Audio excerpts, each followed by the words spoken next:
What's up, Jeremy? Hey, Jeremy's here. Nothing much. I am. Yeah, what do you think of this Okay. fucking kick-ass thumbnail? This thumbnail sucks. Fuck you. Let's start the show. Where's that cat? All right. When do you Rolling see the cat. There's And the I cat. want to say what's up to Toxic Skulls Animated. You're a What's up toxic to Thank you skull. for dropping in. Or Seek the Game Cat. I am Or Seek. Meow meow. Gumball's Game Room. Stupid Donkey. Who's a stupid Oh donkey? man, you You're a missed stupid donkey. you missed an opportunity for $50. Stupid Donkey says that he would have donated $50. So Napa Bear, what's up, dude? Salvador Saavedra, hello. Robert Sullivan says, sorry guys, it's me, Bobby. Need to have some tests done at the hospital. Oh, Bobby. Oh, My blood clot. So it says AJ PSVR Underground. I'll miss you and Dave Station PSVR. Best of best, Bryan Paul without parole. Bobby Joe.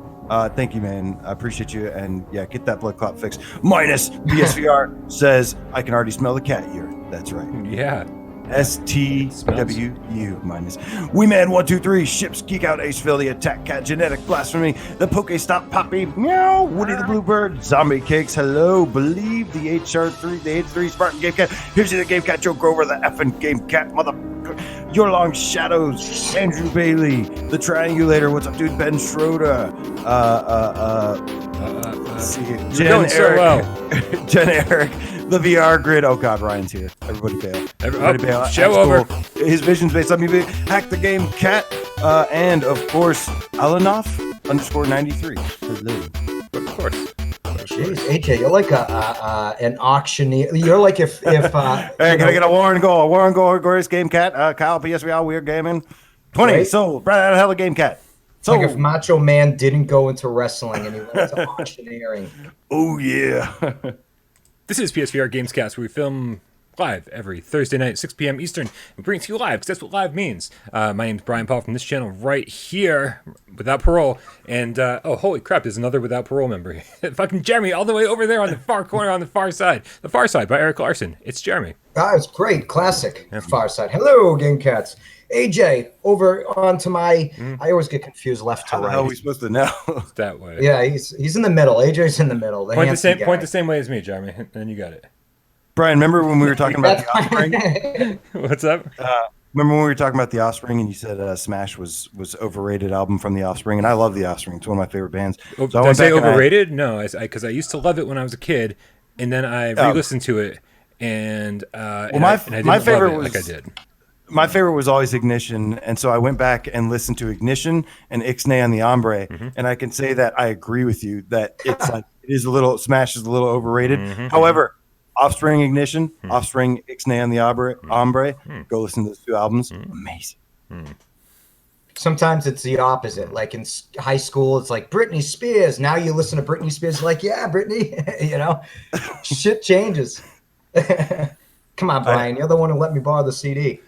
Oh, Listen. I have no shame whatsoever. comes out. and when it comes to things like iCarly, and even when it comes to Britney Spears, I fucking played Britney's Dance Beat on PlayStation 2, and You did that for a platinum, probably. PlayStation Yeah. 2 before trophies existed. Too, yeah. Oh, for a PS2. No, Oh, okay. No. I played it, No. and I unironically enjoyed it. Sirens on my end. Always. Yep. All right, you guys. Let's take care of a little bit of housekeeping here. For anyone who's curious, Dave is still with us, in spirit at least. He passed away. No, he'll be joining us. Jeremy's gonna have to take off like partway through the show, and Dave will be joining us. Dave usually has to leave partway through the show, but it got all flipped around this time around. So thank you, Jeremy, for hanging out with us during this Thank you for having me. during our time of need. Yes. Lovely to have you. And thank you to all the Nice cats to in be the here. chat. Look at everybody fucking hanging around, man. Yes. A king has graced your presence, cats. Wow. Did you see the icon I gave Jeremy on the little on the lower third there? It's the Burger King. Oh, you mean the guy with the Nice. big head, that creepy Hell weird? Yeah, that remember thing's creepy as Sneak fuck. King? The game, yeah. Yeah, No shit. that's where I took that image from. Yeah, shit. Wow. You're not just a Sofa King, you're also the Sneak King. $6. Remember that game was $6? It's like a Happy Meal. Well, except Burger King. Yeah, exactly. Yeah. So yeah, once Dave gets his thing finished, he will be joining us once again Oh yeah. to talk some PSVR stuff. But first and foremost, make sure you guys hit up that Discord link in the description, because that's where all the cool cats hang out, man. This conversation that we're having right now happens pretty much 24/7 with all of you in Discord. If you've never used Discord before, don't worry. Neither had I. As it turns out, it's really easy. It's remember AOL chat rooms? It's like the same fucking thing. So fucking sign up for it. It's free, and that's all you gotta know about that. Also, it's so easy. Even I did it. I'm on it. yes, And it's got to be pretty easy. except not without a little bit of hassle. Yeah, yeah, Right. exactly. It wasn't totally fail safe. No, it wasn't easy. Proof. What's the word? I don't know. All right. Besides Discord, make sure you subscribe to AJ over at PSVR Underground. If you haven't already, make sure you subscribe to us right here at Without Parole. Like this video, because I never say like this video, and I figured I'd give it a shot. We'll see if we get more likes. I don't think that's how it works, though. I could be wrong. But what we do here, we talk about PlayStation VR all day, every day. And I think we should begin this show, as we say, the way we begin every show, with a little game of should we or shouldn't we, when we put 6 seconds up on the clock up on the counter, the way that Jeremy likes it. Whoop. Thump. There we go. I haven't done we that go. so goddamn long. Here. Yes. Nostalgia, guys. I told Jeremy today, I was like, you know, I don't know if you've seen the show recently, like, what we play should we or shouldn't we again? And he was like, oh, really? I was like, okay, good. I was like, I'm just really happy that you're not watching. That's the important part. Wait, a show? You still do that? Yeah. Right? You still have that You still got YouTube the channel going? That's so strange. 6 seconds up with the clock. It's our time down here to tell you, the little game cats, whether you should or should not be playing and or watching the things that we've been playing and or watching. Don't take the 60 seconds seriously. We go over all the time, and that's the funny thing about it. If I have to explain it to you, it's not funny. So don't make this into 60 seconds. So don't make me keep explaining it to you, because it's really not funny. Game on the line. Who wants to go first? Don't matter to me. Okay, then you're going first, Jeremy. Let's do it. All right. On your mark. Get Dez. Go. All right. So I'm going to talk about a movie. All right. A Netflix movie, as I'm sure people have been talking about, the Chris Helmsworth one that went up on Netflix, Extraction. Yeah. It was Joe Russo, one of the whole Russo brothers, you know, with the Infinity War, you know, Marvel gods. So not the brother on Blossom. No, Blossom. Holy, I hated that show. No. Okay. Yeah, we'll talk about that later. Later. It was directed by Sam Hargrave. He also did a lot of the Marvel shit. The movie was surprisingly intense. The fight scenes were sick. There was some crazy, like, slow-paced, almost like a lot of human traffic type of a car chase that wasn't a high-speed chase. It was different. And the way that it was shot, it was just impressive, because the camera just seemed to seamlessly flow in the back seat, out, around, and it was an awesome action flick. I highly recommend it. Sounds like it should we? Yeah, should we? I did that in 60 seconds. Oh, definite should we. I thought it was great. And it was free. Okay, I wasn't listening. Netflix. What kind of movie was it? Definitely an action. Yeah, oh, yeah, okay. action. No, I'm out. I'm definitely out. Yeah. Okay. Yeah, you wouldn't like it. See, I figured that one out in 2 seconds. I didn't need 60 seconds. You said action flick, I went, just signed out. Yeah. All right, well, you know what then that means. I think that means AJ is up next. Yeah. Are you ready, AJ? I'm ready. On your mark. Get Dez. Motherfucker, man, I keep hitting the wrong button. Go. So I finally got to play a long-anticipated game I've been dying to play forever that goes by the name of Ark Park. Oh, I'm so sorry. And this is my fault indirectly. Oh, no. I'm a little late to the party on this one. But at first I was kind of like, okay, like this is the most buggy, awful thing ever. And then it started winning me over a little bit, like, oh, like this forest looks really cool. And like, this is kind of relaxing to be here with all the jungle noises. And then you're going, and they're really doing their hardest to do a Jurassic Park ripoff. I mean, it is copied almost directly from Jurassic Park. It's like the music almost sounds. But then you start getting into the game and you start getting into the mechanics, and it just turns into like this wave shooter. And I got to this part where I got an egg. I was actually kind of enjoying it. Then I got this egg that I was supposed to incubate, and then it said, wait 4 hours for this egg. And I was like, fuck this. And overall, the game is just awful. It should be. Wow, we're getting good at this. It's amazing. Yeah, wow. Amazing. Shit. I love that you finally played it. I love that you finally played it, and I do want to take the blame for this. I gave AJ access to my Australian account, and it was just so he could play one game. I'm on the phone with him, like giving away all my like important information, social security numbers, passwords, mother's maiden name, and he goes, "Oh wow, you also have Arc Park," and I was like, "Oh fuck." I was like, I just realized I opened this Pandora's box of awful games that I downloaded from the Australian store. Worst Australian account ever. I played Arc Park. I played Woodwind. I played I played Rangi, which was actually okay. Rangi's okay. And then I played I don't know, just a whole bunch of games that were just like the worst games I've ever seen in my life. It was terrible. My Australian account is designated for basically when we generally know when keys don't get delivered to us early, like review keys, it could be a bad sign. It could be this game sucks and the developers don't want that information getting out there before people are able to buy it. And so that generally that we know that. It's not always the case, but sometimes it's the case. I didn't even get into like the thick of like what makes it so bad, but yeah. You didn't even get to incubate your egg yet. Yeah, no. I wasn't gonna wait 4 hours for that. Yeah, fuck that. It's like a game designed for microtransactions without microtransactions. Like it's so bad. Yeah, that's how it feels for sure. Like I'd be like begging for microtransactions. Right. And speaking of Australia, Extraction, Chris Helmsworth was an ex-Australian Special Forces. So there's the tie-in between AJ's It's an Australian conspiracy, I tell you. You guys are getting a glimpse into how Jeremy King's brain works right now. It's like he's like his whole mind is like it's like conspiracy. Like he's got the picture on the wall with all the strings to everything. Yeah, and it's just got like things lighting up like beautiful mind and a string all going to the picture of Netflix. Brian will say donut, and I'll be like, oh, Natalie Portman, the donut. Yeah, who knows how the brain works with these connections. Insane. All right, Brian, on my mark. What have you been playing? Get Des. Go.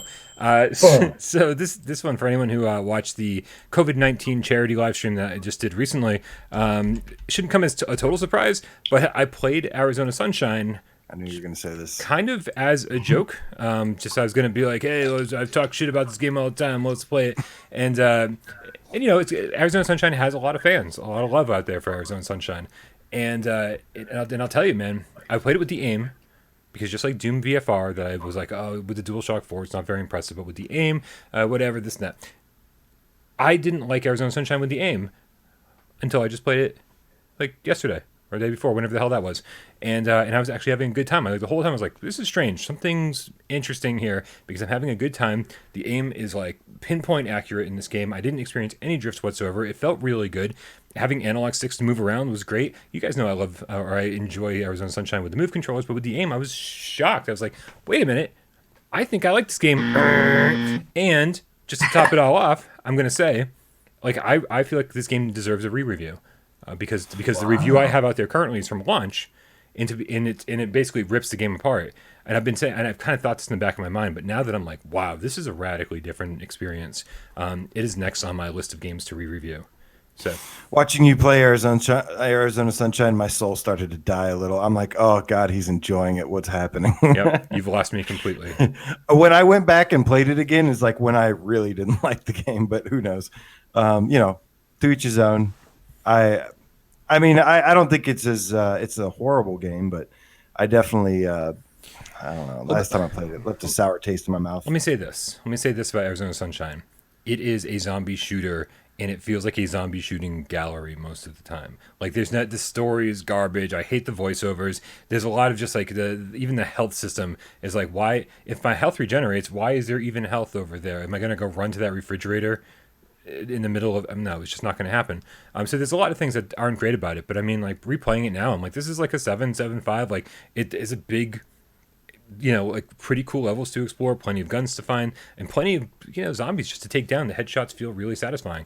No, this is I've turned a dramatic corner on Arizona Sunshine. It's actually fun, and the fact is, it's even better in multiplayer. So I was having fun by myself. I would have even more fun if I was playing with another person. It's probably not a surprise to you, but I have yet to try that game. Not a surprise, even in the slightest. No. Nope. Arizona, it's one of those big ones that just totally went right by. And it's good that it got past you until now, because because now it's better than it's ever been, and how good that is. Oh no, we don't have Dave here. We got to do the tree guy thing. All right, here You've gotten better at it. All right, here we go. Fuck you! I'm Tree Guy, and I'm yelling stuff out because Dave's not here, and my computer really sucks because my name's Dave. This is from Bell Ramsey the Game Cat with the €10 donation, saying, "I'm confused. Arc Park is no should we? It's a definitive run away as far as you can. Awful broken crap fest. Plus, if you do re-reviews, Brian, you know what to review again." Too, with lots of little winky faces that look just like the characters in Darkness Roller Coaster. So, I think Belramio misheard me. I said it was a shouldn't we. He said is no should we. So is not a meant to be right. Not a should I we. said he was confused. I think he thought I said that I liked Arc Park, and no, it was really bad. It wasn't as bad as I thought it was at first, but then it didn't take long to realize why it's awful. Yeah, then they wanted him to sit on an egg for 4 hours, and he's out. Even before that, it had some issues for sure. Corks, I'm glad you're enjoying Transpose. We're definitely going to talk about that later. Yeah, just as a side note, thank you to everybody who donated during the charity stream. That was the first time we've ever done a charity stream. First time we've ever raised any money for anybody but myself. So I really, really appreciate everybody who decided to hang out and watch and donate. It was very, very nice of you. I really appreciate it. Obviously, that was because anytime it's the first time we do something, and let's be fair, anytime it's the 20th or 30th or 40th time we do something, shit falls apart, right? So it didn't go terribly well, but it didn't go that bad. Didn't go that bad for our first try. So, all right, you guys, what do you think? Should we get into some news? Is it time for some news? Sure. We have about 10 things to go through today, which includes dozen. A new game that's going to be coming to PSVR, some new awesome little tidbits, and some big games that were recently announced. So we're going to go ahead and kick it off with actually some news regarding the PS5 reveal. We're going to go ahead and get this little tiny rumor. Actually, it's kind of a big rumor out of the way, but things have been rampant around the PS5 reveal. Rumors are running rampant. And essentially what had happened was there was an insider named Daniel Ahmad on Twitter who was talking about how with E3 being canceled, this guy's like an insider, usually leaks some pretty legit stuff, but basically said that with E3 being canceled, that Sony's plan is originally to likely take the place of where E3 would be with their own PS5 reveal. And that actually kind of makes sense. I mean, they're going to start making the PS5s really soon. And, they're going to be available this holiday season. So I believe if not for the circumstances happening right now, we probably would have already seen them. And especially with Xbox's, Xbox also announced next week that they're going to be showing their thing with some third-party games and stuff like that. So,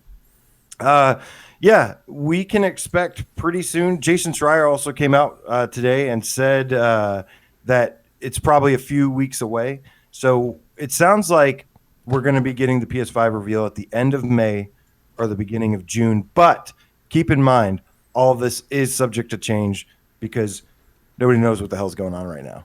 Fuck you, I'm Tree Guy, and I'm reading off tips, and holy shit, Jason Schreier just came out of the closet, that's incredible! This one's from original Uberbitch, the bearded game cat.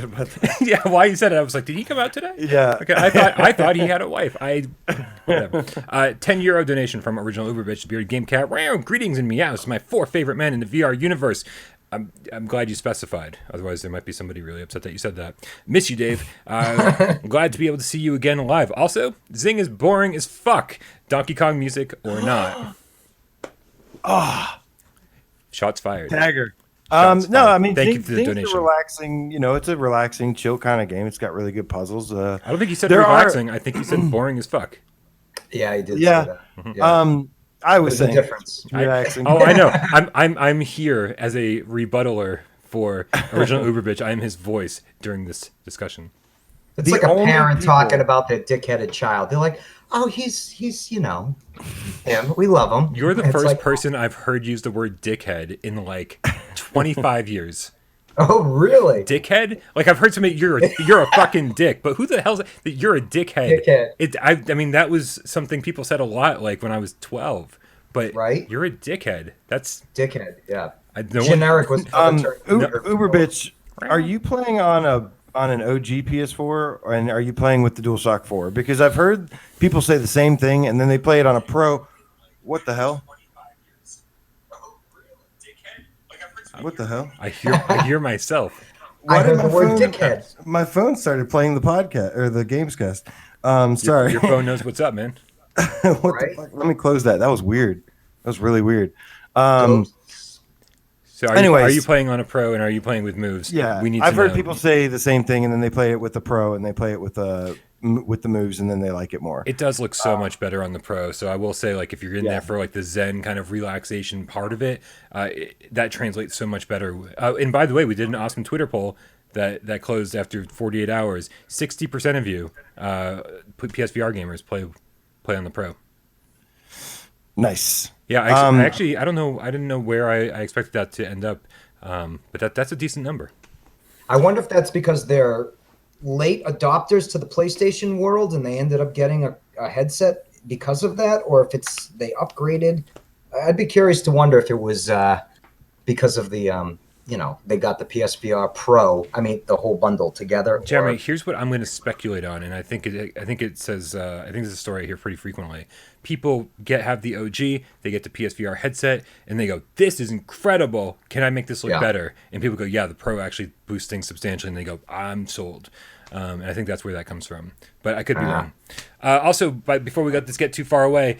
Fuck you, I'm Tree Guy, and I'm Joe Rover, Red Rover, send Joe Grover right over. This is for Joe Grover, the effing Game Cat. I love Game Cats with attitude. $20 donation saying, give me some more Tree Bry. We know what'll happen when the batteries die. That'll be a sad day with the silver lining. Tree Bry. Thank you very much, Joe. I didn't read that ahead of time, but I laughed like twice while I was reading it. Good stuff. Oh, wait a minute. Okay, good. I'm scrolling through. I keep seeing good. Anyways, by the way, Uber bitch, that's how I feel about all puzzle games. That most of them are pretty boring. That's just puzzle games in a nutshell. All puzzle That's games why- except for transpose, except for red matter. We will get to transpose. Except for We will zing, get to, except for okay. Yeah, that's why I don't like puzzle games mostly. Right. You hate puzzle games except for I all don't puzzle now. games. Now I hate puzzle games again. Quite a few of them. Oh my god. Now I don't like them. But anyways, yeah, guys. So obviously we don't want to get too out of hand with the hype levels, but I think it's feasible to see like the reveal, the PS5 reveal, happening by the end of May or early June. I think it'd be pretty cool to replace kind of E3 with a big presentation. I really hope they nail this presentation. Jeremy, we took a poll in your absence, and we all guessed on what the price point for PlayStation 5 would be. Do you want to get in on that? How much do you think it's gonna be? It's so funny because I was going to ask AJ with that reveal what he thought, because I know I heard rumors they're saying between $5 and $550. Yeah. I'm thinking they're going to go for $550, $549.99. Really interesting. Yeah. Look at the PS3. I mean, they had the three different price brackets, but the 60 gig backwards compatible was $600, and that was how many years ago? And people, that's what they wanted. Yeah, and but it really fucking bit them hard. Like it killed did. them. It took them the all long run really generation. hasn't. It took them all generation to recover from that, and I don't think they want a similar story to happen again on PS5. Like the narrative on PS3 was horrible for years. And that's the only reason, because of the PS3, is why I don't think that they're going to stay closer to the 500 mark. I think 550 is pushing it for them. I think they're nervous. I think they're still going 550. All right. Well, we get your vote. The only way, it is nice that you have your vote on that now. We made a vote betting on some pizzas. Yeah. Whoever wins everyone else has to buy them a pizza. Now, that's that's a bit much, but at least it's not 600. I'd be okay with anything under 600, but I'd prefer 500. I'd pay 550. I'd pay $6 too for it. After that, I'd be a little bit hesitant, but prior to that, with the lower amounts being made, a little bit of a price hike to 550 would kind of make sense. but I certainly do hope that that's not the case. But with less units being made, then I could see 550 being like the max. Yeah, and that's what I'm wondering. This current situation with the world, how that's affecting everything. Labor, putting those consoles together. They're going to have less people putting less together, or less people putting more together, and then who knows what's going to happen. But I mean, this could change everything. So maybe they had a different price planned, but current situation might increase that because of the state of the world's economy. I don't know. Jeremy, are you buying one at launch? Are you going to pre-order the second they go up? Come on, yeah. Well, no, of course. Because you held off. I always do. Yeah, but you held off on buying a Pro, and I totally. Oh, the Pro, yeah. And I totally respect that. But then I was like, well, if you skip the Pro, you better be getting a PS5 at launch. Totally, yeah. I'm waiting. Amazon. It's gonna be such a huge dramatic jump, man. For anyone who didn't upgrade to the Pro, to go from OG PS4 to PS5, it's gonna be fucking mind blowing. Oh yeah, just whenever I play a game at your house, it's just like, are you kidding me? The water moves, It's a huge change, yeah. Very, very nice. All right, so yeah, hope to see more on that soon. Moving on, Brian. Yeah. And let's see here. Shit. I thought you were trying to remember Jeremy's name. You're like, moving on, Bryan and Brian and Jeremy. that other guy. That guy. It's on the screen. So we got a teaser trailer for a new game that's being developed on the PC side right now, and it's called Stride. Now, the significance of this game is that it's inspired by Mirror's Edge. Yeah. Which, have you guys played Mirror's Edge? I have. Yeah. It's fucking yeah. I destroyed that game. Yeah. So good. I think inspired by is I think it's like Mirror's Edge. Yeah, it basically is Mirror's Edge in VR, and they've demonstrated some of the movement and how it's going to work. It's kind of like Sprint Vector, where you swing your arms and stuff, and then anyway, for anyone who doesn't know, Mirror's Edge is a first person platformer parkour game that also mixes in like some shooting and story and stuff like that. So this is going to be essentially that in VR. And have like tons of action. It's also an action game, I guess you could call it. But this is looking pretty damn sweet. And Brian, you spoke to them. They did say, did they confirm it's for VR? They said they're working on VR. What did they say? Yeah. So basically, this was talked PSVR. about. Sorry. Yeah, this was talked about for PC VR, and if you watch the end of this trailer, you see that PlayStation VR is not listed anywhere. And so when I reached out to them and emailed them, they were like, "Yep, totally going to have a PlayStation VR version." What does that mean? I mean, the summer 2020 release date for all the PC stuff means that I'm going to guarantee you this thing has not even begun development for PSVR. That's just my guess. We hear it all the time from different developers. They focus all their energy on the PC stuff because they can get it out in early access. They can start getting the money coming back into them, back to them for all the development costs, and they can start recouping those losses quickly because PlayStation VR or PlayStation 4 doesn't have an early access program, and so basically PC gets things first for that reason very frequently. Plus, it's easier to get shit on PC. So it's that. This game is coming, and hopefully it'll be awesome when it gets here. Looks great. I do too. And obviously, it doesn't represent it when you see it flat screen, but Mirror's Edge is fantastic, and it does have like the Sprint Vector kind of controls where you grab the trigger, like I said, and do that. So I could see that translating pretty well to PSVR pretty easily, not needing like joysticks and stuff. But I love the controls in Sprint Vector. I know some people struggle to get them, but I also know people with their 5-year-olds that were able to figure it out. So it's not that hard if you just put a little bit of time and effort into it. And once you get it down, it's like you really master it. It just gets better and better when you do. Have they talked about it all, or has there been anything released on what the story behind the gameplay is? Who you are, what you're doing, the objective, or is it just here's some gameplay? No, you're supposed to be like taking down crime and saving the city. There is a kind of like vague story. Like if you look this thing up on Steam, it'll tell you something that just sounds like, oh, you're a hero and you're gonna go beat some people up. A little vague. Yeah. And at this point, I don't really care what the story is, so I don't feel bad about that not being a thing. If you guys have played Windlands, and actually again that was another game I just played on the charity stream. When I played Windlands, one of the first things I said was, "Man, if we could get this you know, in a city, like Spider-Man in a city, and it could actually look as this Yes. good and play this good, and this, Yeah. and just because I mean, I don't know, like going through kind of a cartoon jungle is one thing, but running through an actual city and having it look anywhere near realistic. There's something more appealing about that to me. Like I don't want to be out in the wilderness, man. If I can put me into a city, and automatically I'm way more interested.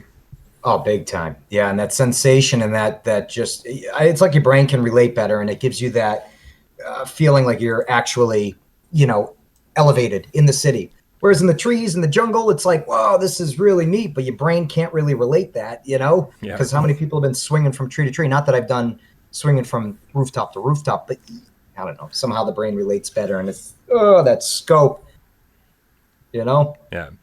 Hey guys, real quick.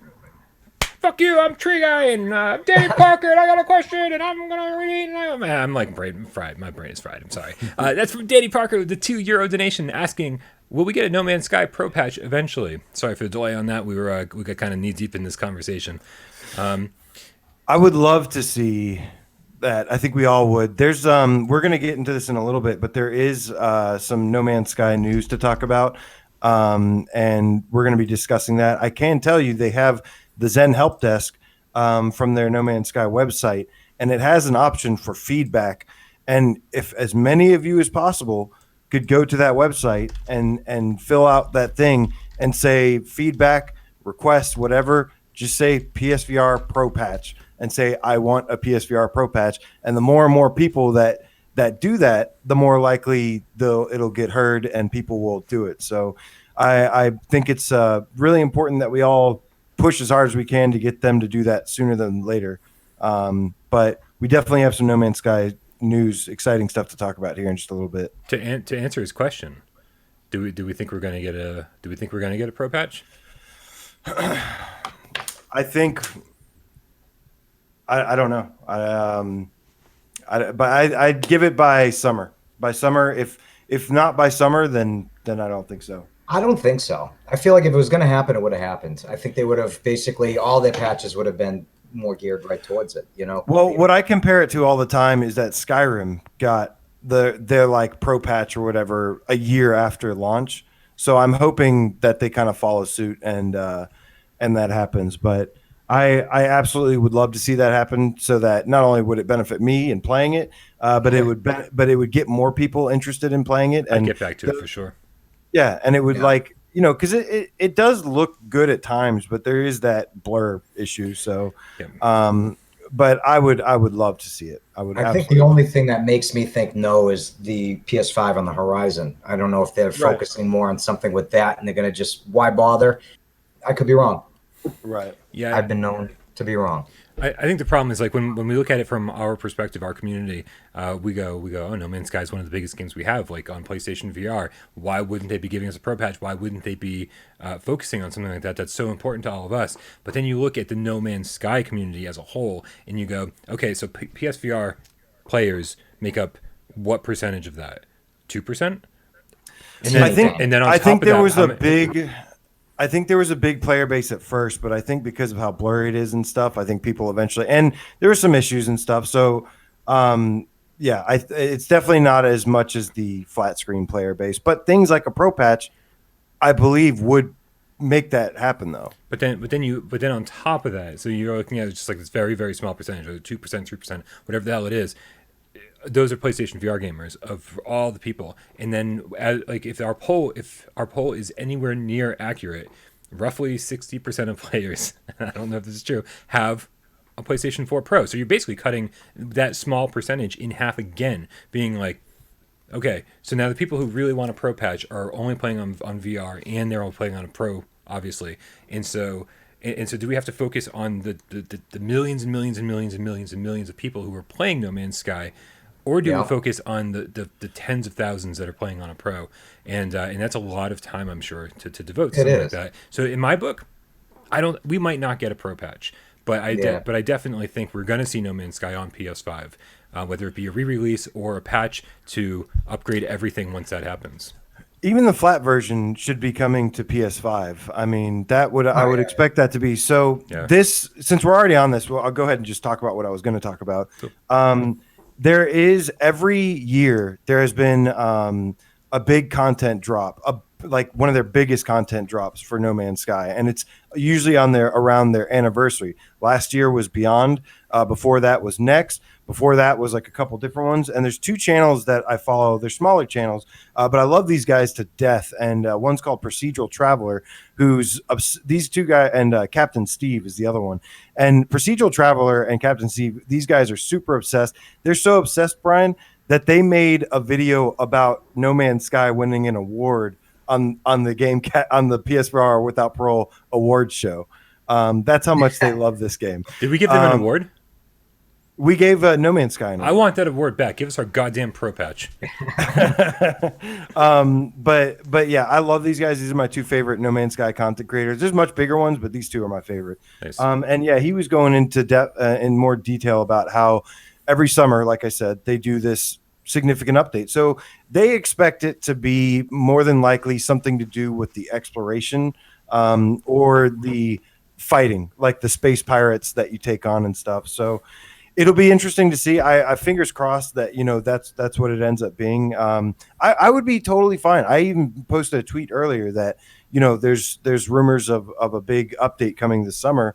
They did say that they're going to have some news soon, and it's right around that time. So we don't actually know what it is. It could be some PS5 support after they announce the PS5, reveal the PS5. It could be a giant update. It could be the Pro patch. Who knows? But apparently they've been working on it for a while, even though they said that they're going to be mainly doing these small updates. That being said, Brian and Jeremy and GameCats, if it's a significant content update, that will be enough to get me back in for several more hours, because every single one of these updates, the exosuit, the living ships update, I absolutely loved. A lot of these updates were enough to get me back in and spend several more hours with it. Excellent. Well, looking forward to seeing what happens this summer then. Yeah. But I got to be honest. I think the game looks okay, but it's the kind of game that I need to spend for me to make any significant progress in. I need to go in and just be like, I'm going to dedicate the next 20 hours of my life to this game. And as blurry as it is, I'm like, I don't actually want to do that right now. I agree. It's part of the reason I didn't stick into it, just because after a while it just started getting to you, because it was blurry, I've been back and forth. Whenever they do like a new content update for it, I jump back in for a while. But yeah, I still look at it sometimes. Some of it looks okay, and then some of it you're just like, oof. Yeah. Like kind of the same argument that I had for Skyrim when it first came out. I wasn't a fan at first until they did that huge update for it, and then now it's like one of my favorite PSVR games. All right, real quick.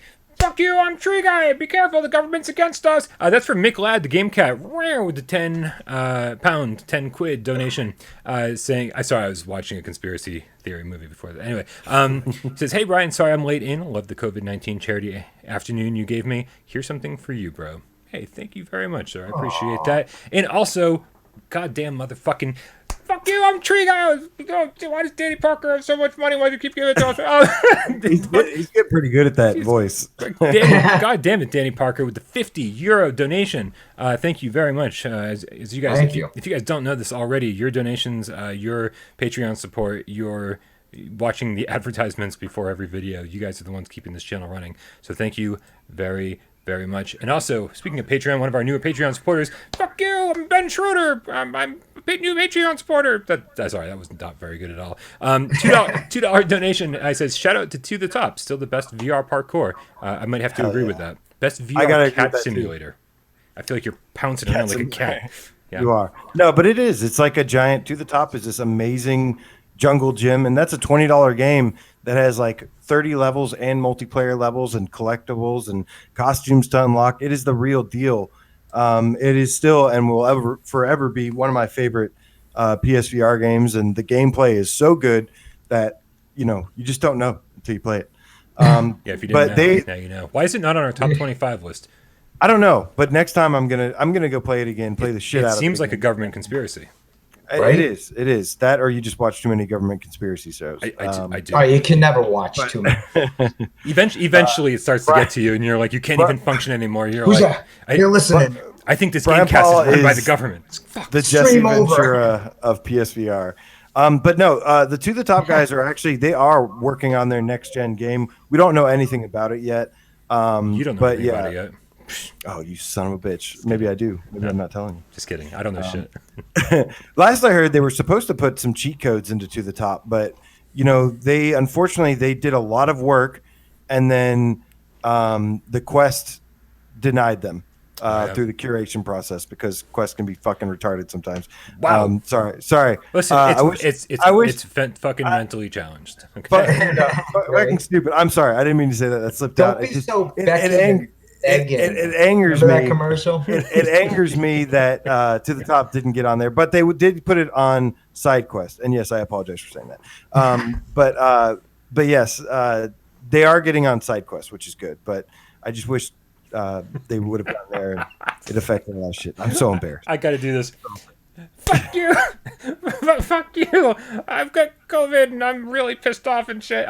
This is Joe Grover, the effing Game Cat, right with $30 donation saying, wow, Dave used nice. a one-way arrow force sticker in the supermarket as a speed boost and got arrested. That's where he did this.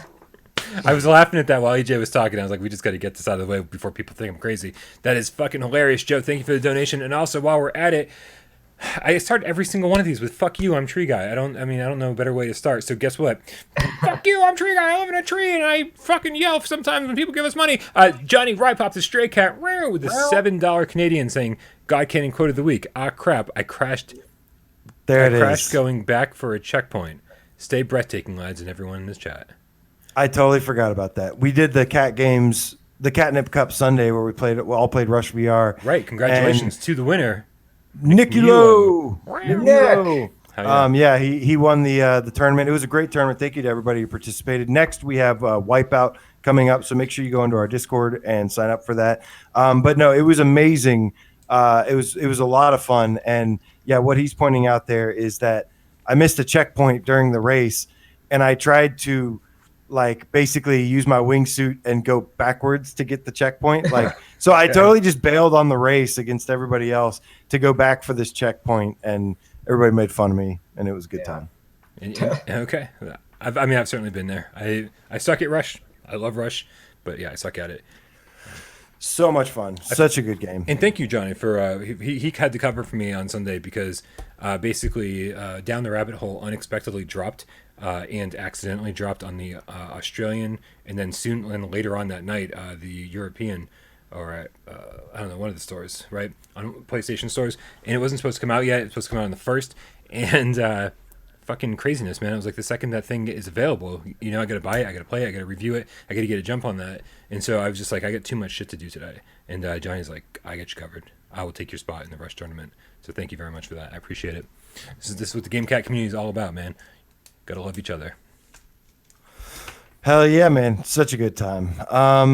All right, so wow, I am so turn around now. I don't even remember where we were. No, we're just gonna talk about Jeremy's bands in high school for the next hour. Got a few of them. So so there was an interview recently. We're going to talk some Moss, guys. Okay. I recently put Moss as one of my potential launch games for PSVR that I was really excited about, and yeah, so they did an interview. One of the directors over at Polyarch, Lincoln, shit, I forgot his name. Lincoln shit. Why didn't he change it? He did an interview with CG Mag Online, and basically they just touched base. Lincoln Davis, and basically talked about where he's the publishing director at Polyarch. Thank you. So he sat down, talked with them, and they were going through different things, and basically talked about the state of Moss Book 2, said that they have adapted to the situation going on, that they're all working remotely, and did say that they're full speed ahead on trying to get the next iteration of Moss finished. Obviously, we're all really excited. I'm very excited. I don't know about you guys, about Moss Book 2, because I love the first one so much. But anyways, so I'm hoping that's going to be a launch title, if not like maybe around launch or so, or But he also mentioned something that caught my attention, where he said that they have a part of the team has split off to start working on a new IP. Yeah. This is something I really want to hear from pretty much every developer ever, right? That the success of the first game was good enough for them to kind of split into two teams and go, okay, let's keep giving these motherfuckers what they like. Tiny little mouse dick, right? Like keep giving them more quill.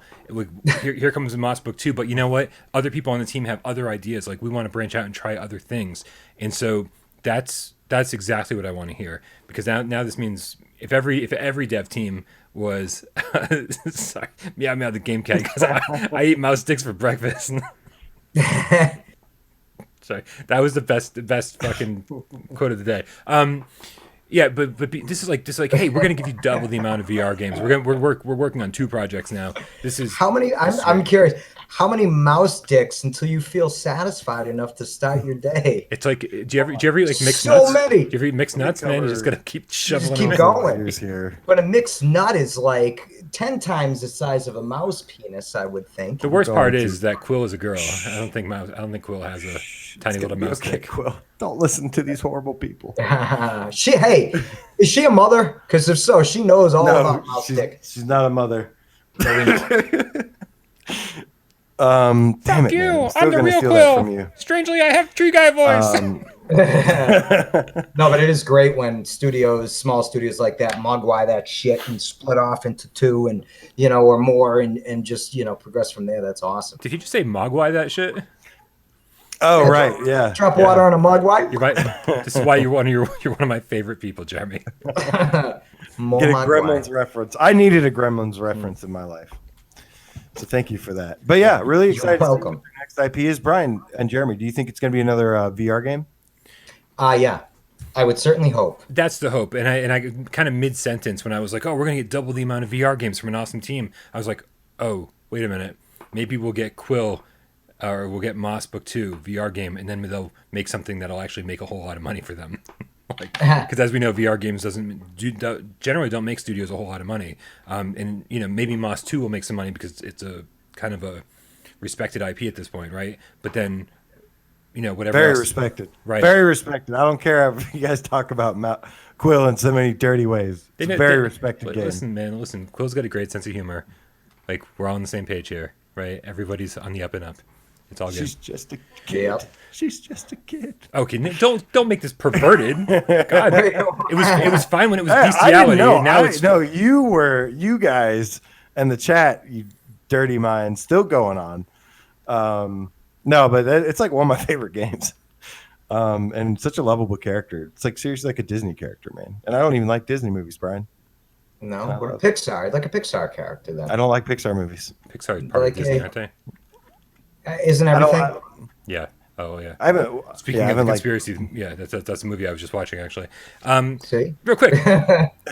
Fuck you, I'm Tree Guy, and Moss is awesome, regardless of what Bryan says. That is from original Uber Bitch, the bearded game cat, with a €5 donation saying, Viva la Quill! We are all pretty excited for book 2. Not you, Bryan. You don't like the tiny mouse.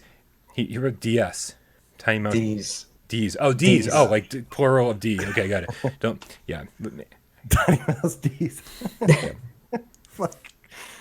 Oh, you guys are killing me. When a mouse mushroom stamps somebody, they can't call it a mushroom stamp because that'd be bigger than them. Thank you for the donation, original Uber Bitch. We love you. Score stamp. We love all of you. All right.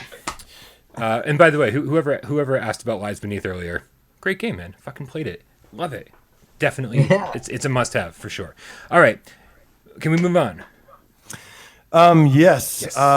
We got some new footage from Alvo, those guys over there. I've heard of them. And yes, we've heard a little thing or two. Actually, it was cool. Steve was in our Discord, basically getting some people that have some other VR headsets to come and and play test the game. Yeah, it's awesome. Yeah. So that's another reason that you should join our Discord, because you get random stuff like that. We got developers in there and stuff. And it's just really cool that he came in there and did that. But this new footage you showed, Bryan, I thought was really cool. It's nice to see the progress that this game is making. And yeah, the beta, they said that they're getting ready to submit for the beta. What was it, May 16th? Yeah, I think it's either 15th or 16th. 16 sounds right. Yeah. yeah. So May 16th, they're going to be submitting the beta to Sony, and really hope that gets gets through and everything just in as fast as possible, because I'm dying to play this game with the aim controller and everything. It just looks really good, man. I'm a huge fan of Counter-Strike. Jeremy, did you ever play Counter-Strike? Oh yeah, way back Dude, in the day. I played it. I played a shit. Everyone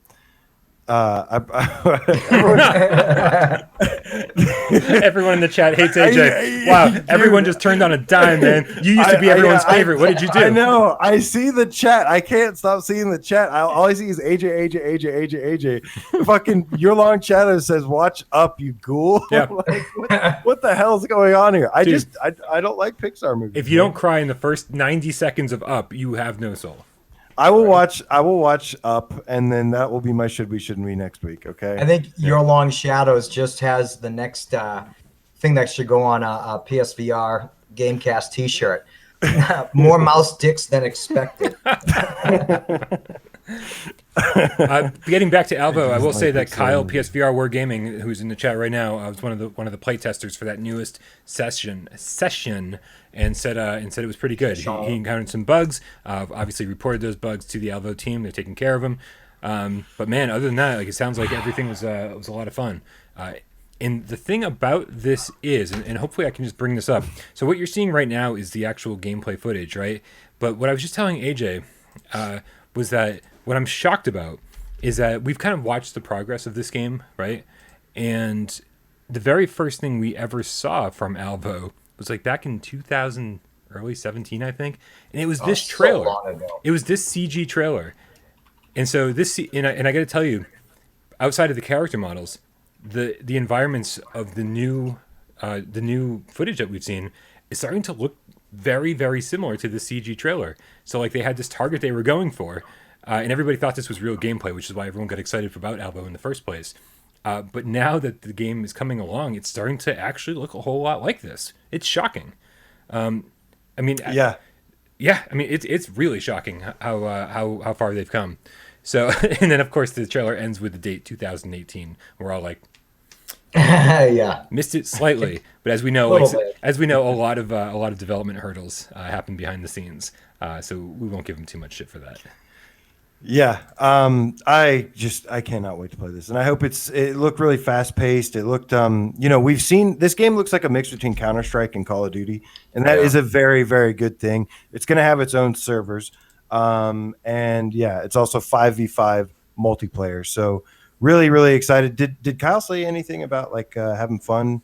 Like, did he say like he was enjoying doing the testing? Yeah, It sounded like he enjoyed doing it. Yeah. Yeah, cool. Kyle, let us know what you thought doing the testing for it. Oh, he says it's shaping up to be really great. Nice. That sounds great. I think Alvo is going to kill it, man. I really do. As long as they have like a solid launch and everything, I think Alvo has the chance to not only have a great launch, but also have a really, really bright future as well. That seems like a game to me, just like they did with Counter-Strike Go, even, where they like constantly added updates and just shaped it on player feedback and stuff the whole time. And I think this game could be really something special moving forward. What I'll say about what we've seen so far is that I just feel like I need a game like this personally, where Firewall has been great. I mean, like, I don't want anyone to think that we're shitting on Firewall, but you can over 300 hours. But I feel like you can only play 300 hours until you go, man, I really wish my sprint speed was faster. I really wish I could jump up these boxes into the next level. I wish I could jump off this bridge and down to the next, down to the ground. I wish where at some point you start going, I need a little bit more excitement in just the movement. Firewall kills it at what it does, but we need that other game to kind of counterbalance it. And this looks like it has the potential to be that game. For me, that's not what the thing is. I mean, I've spent like 350 hours, if not more, in Firewall. I just don't. It goes up every time he says it. It's like last week it was like I spent 180 hours in Firewall. This week he's like it's been like 700 hours in Firewall. Yeah. It's like been the longest week ever. I don't know what to tell you. I played Firewall for 18 hours straight one day. Are you fucking kidding? Yeah, I mean, I take breaks like every few hours, but yeah, man, I was impressed that I beat that 2 hour and 20-minute game in one sitting. I was like, oh my God. Yeah, no, I take breaks like 18. every 2 hours or so. But yeah, I had my illustrious cat scratch squad. I had like Just Incredible and Minus and Livinator and like a bunch of people that joined me, and yeah, we 18 hours straight. And we got some donations to get to. But all I was going to say was that I don't always feel like talking with people when I play games. Like I don't always. I want to play Firewall. I don't want to have to interact with other people. But if you don't, then you get completely steamrolled. So I just want something I can jump in, casually just mess around and shoot people. And, you know, even if our team loses, it's like have like a 15 and 5 KD by the end of it and just be satisfied. And yes, as Guy Sun points out, Decepticon, our good buddy Decepticon, also has some tracks that are going to be added to Alvo. Oh, I'm out. Yeah. I suddenly just lost all interest. Decepticon.com. Is that a thing? Decepticon.com? Yes. It should be Decepticon. Decepted.com. That move's just okay. Real quick here. Fuck you! Why don't you have the circle of life? That's Your Long Shadows with the 50 NOK saying, holding you to that, AJ, apparently about Up. Also, no Toy Story. Who hurt you, bud? A lot of people hurt me. I've seen the first 2 Toy Stories, and you gotta watch 3. I thought they were okay. Like they were good, but I was watching like horror movies as a kid. Like, I don't know. I've always been like a horror movie guy growing up and stuff. Like my mom and I used to go watch like horror movies like in the theater. She wouldn't take me. Yeah, like we wouldn't go watch Toy Story. We'd go watch like Scream. My parents wouldn't take me to see Ghostbusters because they said there's some scary stuff. No, I remember I got to go see Labyrinth in the theater. My mother's a big David Bowie fan. And then Legend with Tom Cruise. Wow. I saw that in the theater. Am I right or wrong? Still one of your favorites? Oh, it's fantastic. I love it. Yeah. While everybody was watching Aladdin, I was watching Man's Best Friend. listen. Again, just like Firewall and Alvo, you need balance in your life. I don't like. A lot of people have told me to see Up. I'm gonna go watch that. I'm actually excited to see that. I love horror movies. Favorite thing in the whole world. But yet Finding Nemo is still one of my top 5 favorite movies of all time. I did kind of like Finding Nemo. Don't kind of like bullshit me, okay? You fucking loved it, and you know it. Greatest fucking movie ever made. Love it. Yeah. No, I kind of liked Big Hero 6 something. Big Hero 6 was great. All right. It was all right. Yeah. I like Big Hero 6. Yeah. Wes Anderson. I dug. I will probably Fantastic cry. Mr. Fox. That was awesome. I will probably cry like crazy when I watch Up. We'll see. It'll probably break me. I'm Tree Guy, and it's a whole new world. This is original Uber Bitch Beard Game Cat again with the €5 donation saying, AJ, I like the personal messages that he's paying you to deliver.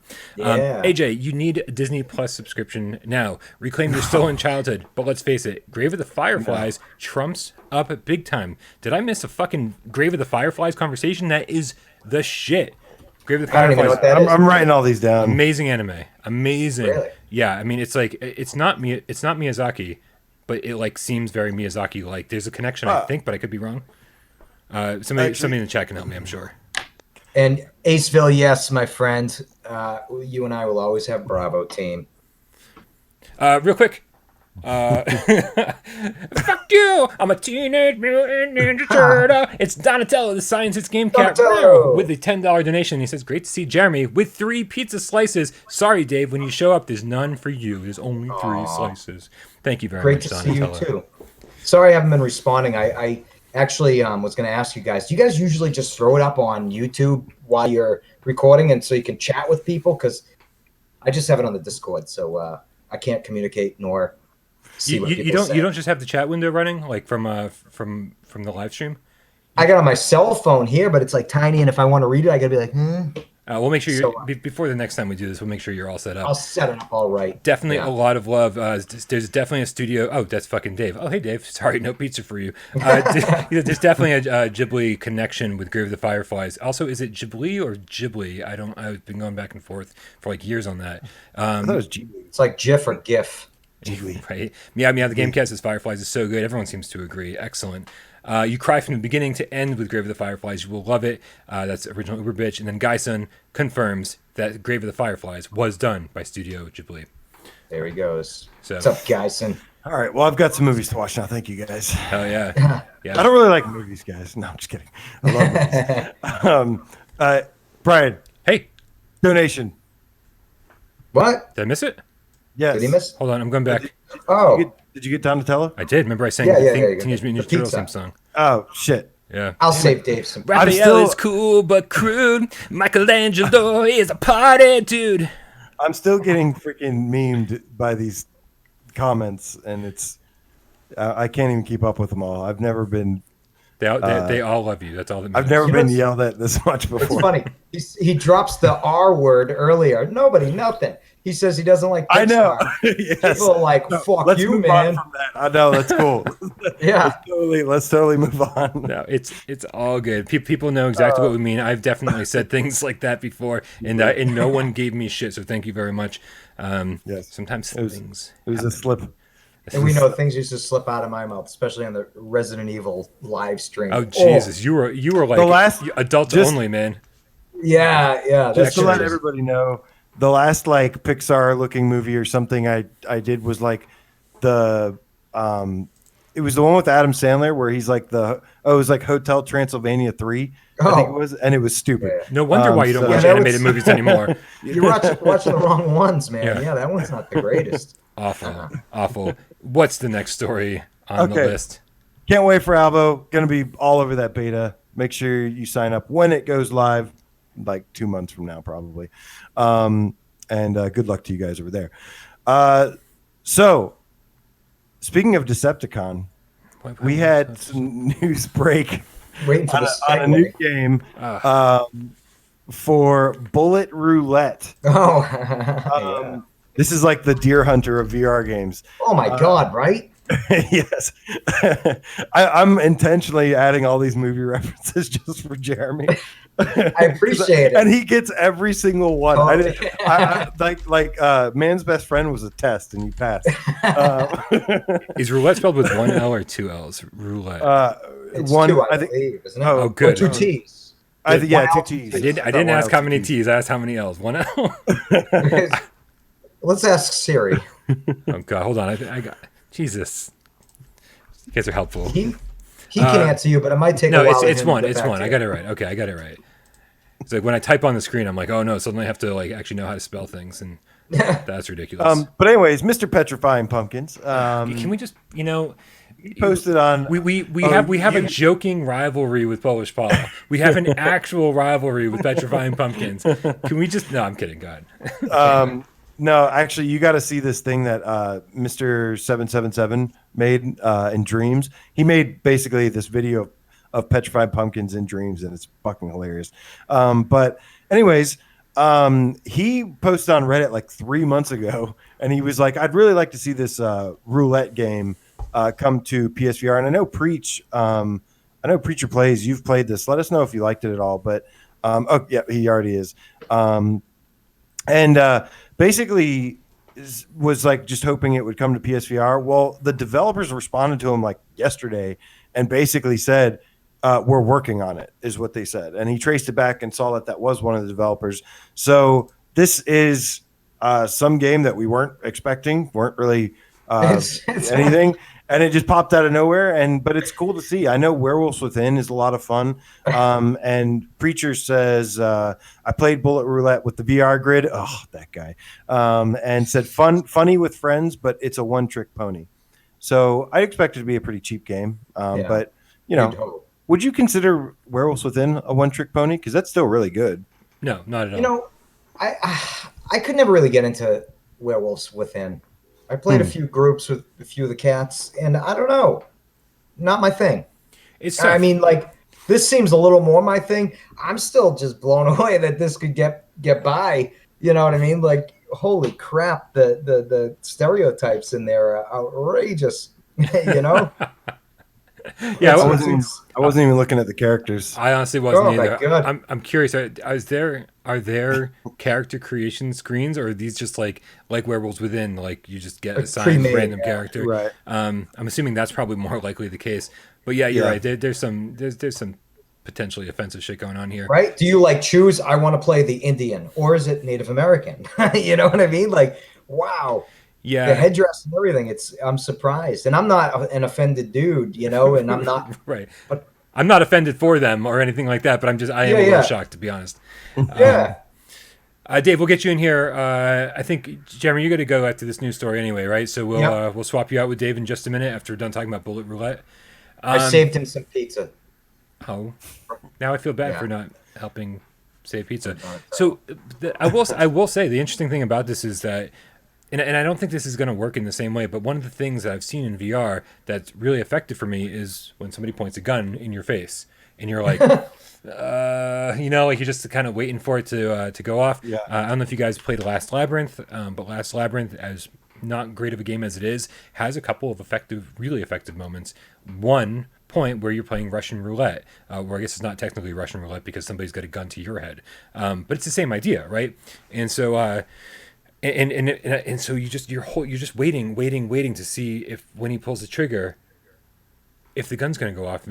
But you know, in your head, you're like, it's VR, it's not real, but you still have to kind of convince yourself to like look at the gun because I don't know, there's something that I can't convince myself. The shock of it. It seems like it could like shock you. Like, well, you know what it is? The brain. So when you watch movies and you experience things, you know how like you watch a movie, people cry, they laugh, they get excited.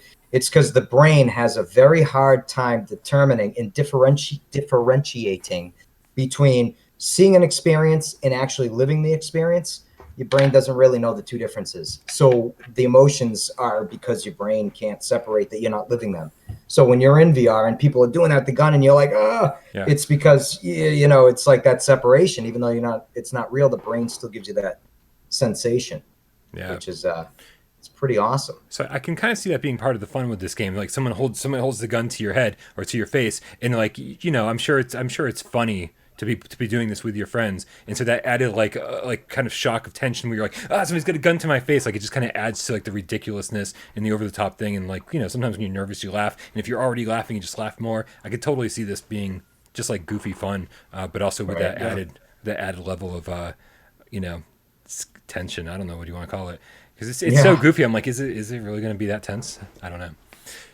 I guess we'll see. Jeremy, it's time. Before we throw you to the wolves, anything you want to say to the cats? You want to say you want to sing a song or do a magic trick or anything? I didn't bring my wand with me. Well, I have a different wand, but anyways, no, we'll leave it at that. I'm sorry I wasn't able to communicate and chat with anybody or respond if they said anything, but thank you very much. It was awesome being here, and I look forward to it. And Bryan, I got a game to play. Yeah, you do. Yeah, we got to discuss some shit later. That's right. So we'll see you for Why We Love PSVR on Monday. Nice. Keep up the great work on Why We Love, man. Enjoy watching those. Thank you. AJ, brother, I love you. Dave, love you. Bryan, love you. Love you too, bud. And all the game cats. All right. Man. I'm switching to the hold screen. All right, Jeremy, we're going to kick you out. Actually, ciao. AJ, are you able to take care of that on your end? Can you loop Dave into this call? Let me see if I can. Jeremy's the nicest guy in the world. You know that? He is. He comes off like a total dick, and as it turns out, he's not. No, he does not. I mean, and being next to you all the time doesn't help. Just by comparison, yeah, I'm a total dick, and Jeremy's like, yeah. Am I not? I don't know if I'm friends with Dave on here. Why would you be? Because we friends. But no, when I came up to let me see if I can do it. Yeah, I can't add him. But when I came up there to Massachusetts and I got to meet Jeremy in person, he was seriously the nicest person I've ever met in my life. And just such an awesome guy. And that's what he's like, man. Like he wasn't just being nice. That's what he's like. Yeah. That's what he's like all the time. Yep. Yeah. Can only imagine he's like this amazing dad and everything too. Such a good guy. All right, let's see. It looks like Dave's here. Holy crap. Hey, what's up, guys? All right, hold on. Let me switch back over to OBS. Let me make sure that everything is up and running the way it should be.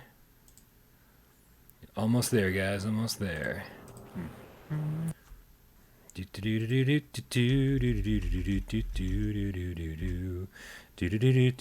right, here we go.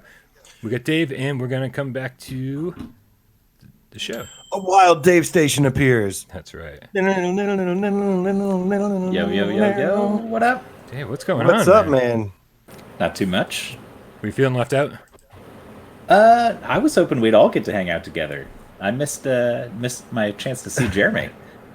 He missed his chance to see you, but he did save you pizza. So things are not Nice. as bad as they seem. All right. Thanks to Donatello, All the right. scientist game cat. Dave, real quick, you got a should we or shouldn't we for you? For the Oh crew? yeah, I put it in the chat earlier, but it's Streets of Rage 4. All right, I on your thought we mark. were Oh, okay. All right. Get Des, go. Okay, so mine this week is Streets of Rage 4, which came out today, but I got it from Australia last night at midnight, and I had a great time with it. I played for like 2 hours. I didn't get a chance to do co-op yet, but I had no expectation of this being good. Mm-hmm. And then the reviews yesterday were just like incredible. Like it's got like an 84, 85 or something on Metacritic, way higher than I expected. And it's only $25. So like I said, it's got online co-op for 2 people, or you can do local with up to 4. And it seems like there's a decent amount of stuff to unlock. And I just like the art style. I really disliked when I saw it on flat pictures, but when I played it and I saw it in motion and stuff, you warm up to it really quick. And it's actually pretty impressive. Like I really came around it and ended up liking it once I put some time in. So yeah, that's definitely mine. If anybody gets it, let me know, because I'd like to try the co-op out. Some game cats. Glad to hear you liked it, man. That's Okay, It's- Should we? time's up. It's a should we. Yeah, how it's a much? should we. How much does it go for? $24.99. All right. I'll get it on sale. Orsig says only when you pay on the AU store. That's actually not true. I paid a little extra to get it from the AU store because it's $37.85 in AU bucks. Woo! It's $17.99 in euros, I Damn think. Australian prices. And That's it's not a price. $24.99 This is a here. price. All right, so we ready to move on from where Yeah. we left off? Sure. Let's do it. Except I think that I think we need Tree Guy here, and if Dave, you want to read that tip, because I think it belongs to you. Ooh, absolutely. That's Johnny Wrap-Up the Stray Cat with $3.99 in fake dollars from Canada. Monopoly money. And he says, yeah, he said, Dave's here. Let the shots begin. Smiley face. Well, this is like a half shot, but here you go. This is for you, Johnny. Wrap-Up the Stray Cat. Nice. All right, AJ, take us away with the next news story. Next news story. Good timing, Dave. But we got one before we get to the good stuff. Well, this is good too. But This is good. Folia Dear Father released today on Steam, and I've got good news and bad news, guys. Good news We go first. Good news. It'd make more sense if I did the bad news first. So I vote for bad news first. The bad news news. is that it's Bad getting news and mixed bad news. reviews right now over on Steam. The good news, however, is that the people that are leaving the bad reviews on it kind of don't seem like they know what they're doing, or they're playing the flat screen version. But all the people playing the VR version of it seem to really like it a lot, and they're saying that it pays homage to a lot of great classics, that it's a good mix of jump scares and tension, and a lot of different things. So hearing mixed things overall, but when you look into it further, it seems like the real horror fans and the VR players are the ones that are really liking it. They did say it did have some bugs and stuff too. Some of the complainers are saying that, yeah, they're like falling through the map a little bit and this and that. So it's not the best optimized. Falling through the map a little bit. I can Ooh, see yeah, how that that's might just ruin a your little version. bit. Just Right. occasionally. Right. I mean, that's pretty scary when it happens to you. Unintentional jump scare. It's like, oh, Yeah. the floor just let loose. Oh, that's not supposed to happen. I thought the real bad news was that as exciting as this looks and everything, and it's out on Steam, we don't actually have a PSVR release date or a PlayStation 4 release date yet. But the dudes over there are saying it's still coming. Anytime we press them for information, they do say it's still coming. So that's the positive side.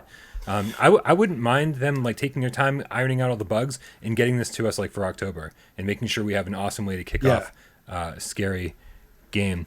But is it art? Nice. Yeah, at first I thought he was asking AJ what's on his shirt, and I was like, oh, it's You might be It's a familiar schooner. with that. Yeah. It's a sailboat. All right, so that's another movie reference. But yeah, he did say. I told him I can't wait for the PSVR version, and I was kind of like secretly being like respond with something, and he was just like, thank you so much. And then somebody else was like, is this actually coming to PSVR? Blah blah blah.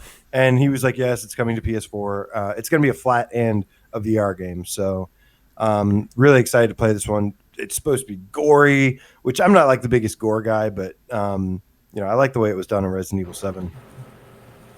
Oh, that's from. You done? Okay. That's from Drew Grover, the effing game cat. $10, real dollars. He says, Dave actually stutters, but we can't tell because of his shit video. Got to get these out before he gets his new laptop. And it's a reason to tip. Love you, Dave. Love you too, Joe. Thanks, man.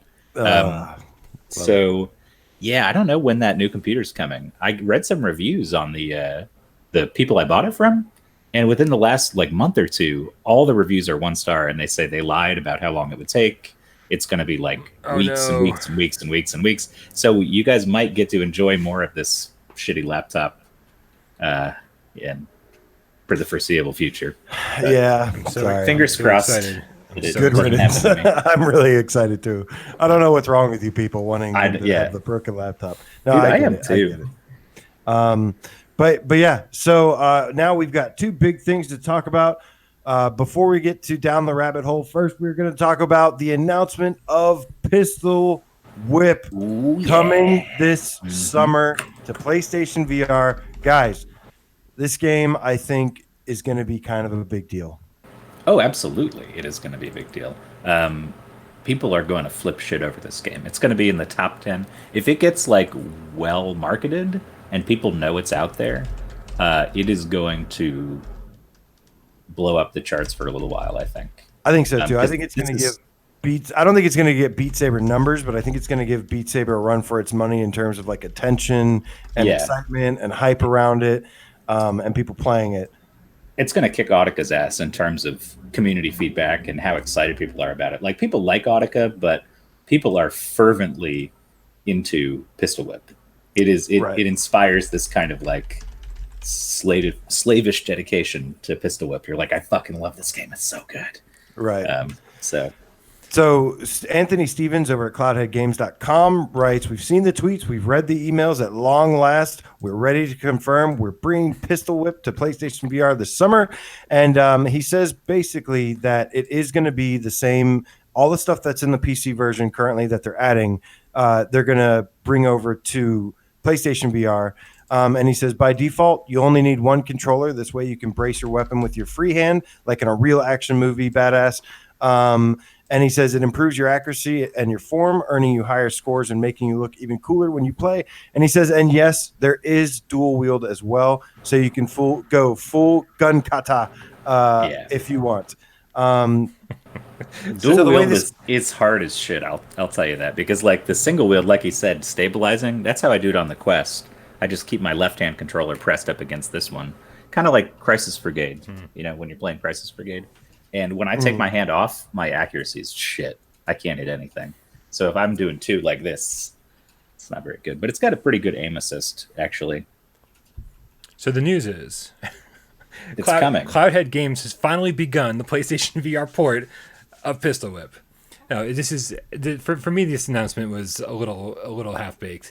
I was they said forever ago, coming soon to PlayStation VR, and then they were and now here we are, months and months and months and months later, when you'd expect the game to be out on PlayStation VR, the definition of coming soon. Now they're like, hey, guess what? We have a release, not date, but window for you, and it's fucking not even close. It could literally be here 5 months from now, and that would still be in the summer 2020 release window. And I was like, oh man, that is just so unexciting. For me, I was like, the announcement actually got me less excited, because I was like, oh, basically you're just telling me we have to wait even longer than I thought we would for a game that I thought was going to be here a while ago. It's great that it's still coming, man. I'm happy that this is coming. Obviously, Dave and everybody who's played it says nothing but positive things. So don't get me wrong, I'm excited for it. But this announcement was just I think done in the worst possible way. I don't know, man. I think in a time where it's been a little slow, especially with everything going on. I think this is really exciting news. This has got me pretty pumped up to play this. I've been dying to play this, and yeah, I did expect it. I expected a lot of games that say, "Oh, we're coming out on PSVR," and then guess what? We never hear from them again. So it's nice to see them getting some kind of official thing saying that, an official announcement from them saying that it's coming, versus just kind of being in the dark forever. We get a window at least, and summer. It could be the beginning of summer. It could be the end of summer. I'm just happy that there is a window here. And so they did also say that in addition to what's going to be coming, that they're going to continue supporting it, continue adding scenes to it. For anybody who doesn't know, this is like a John Wick, Beat Saber kind of shooter rhythm game. And I think the difference between this game and Audica is that this game is very stylized. And I think as much as I liked Audica, I felt like it lacked a little bit of style. And I like that this has a lot of style to it. Yeah, no, I 100% agree. Actually, my least favorite thing about Audica was the backgrounds and just the kind of overall look and feel. Yeah, a little bland. A little bland, a little generic. And this, even on a flat screen, I will say this kind of feels and looks a little generic. And I think Super Hot does the same thing on a flat screen. But the second you get in there and you're like, oh, geez, this looks incredible. And I can kind of translate that looking at this and kind of interpreting how it's going to look in a headset. I'm excited for this game. I just really think that they should have given us a better idea earlier on. They should have, instead of coming soon, PSVR, they should have been like coming sometime in 2020.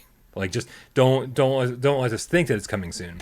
So we're in for a bit of a wait. It looks like, if we're having a drought of PSVR games, the drought continues for. I mean, it's like I said, end of summer is still 5 months away. So it is very possible we're going to be waiting another 5 months for this. Yeah. The triangulator says AJ, and it uses a ton of ducking where Audica doesn't. And Audica does do this really cool thing that I like too, where these like disco balls come at you and you like smash them. You basically pistol whip them. And that's a very satisfying feeling. So this is a game that I expect to enjoy right off the bat. And then I'm going to turn off that auto aim assist mode. I'm going to put it on the harder difficulties, and I'm going to basically do whatever form of expert plus that it has. This is the kind of game that I can play for quite some time and really dive into and master. This is the kind of game that I like doing that with. Yeah, and I think you'll like the music better than some of the other games because I'm trying not to spoil it, but it's heavier. It's definitely heavier. The music I've heard, it's got that thumping bass line, and it's got this kind of, somebody was saying it earlier, but it's got this kind of underground some of it's almost like industrial or something, right? Right. And I love Nine Inch Nails and stuff like that, and it's got that kind of crazy, just over the top industrial. Yeah, it's the metal of electronic music essentially. Yeah. Which is why it works for AJ. Yeah, you just sold yes. Yeah.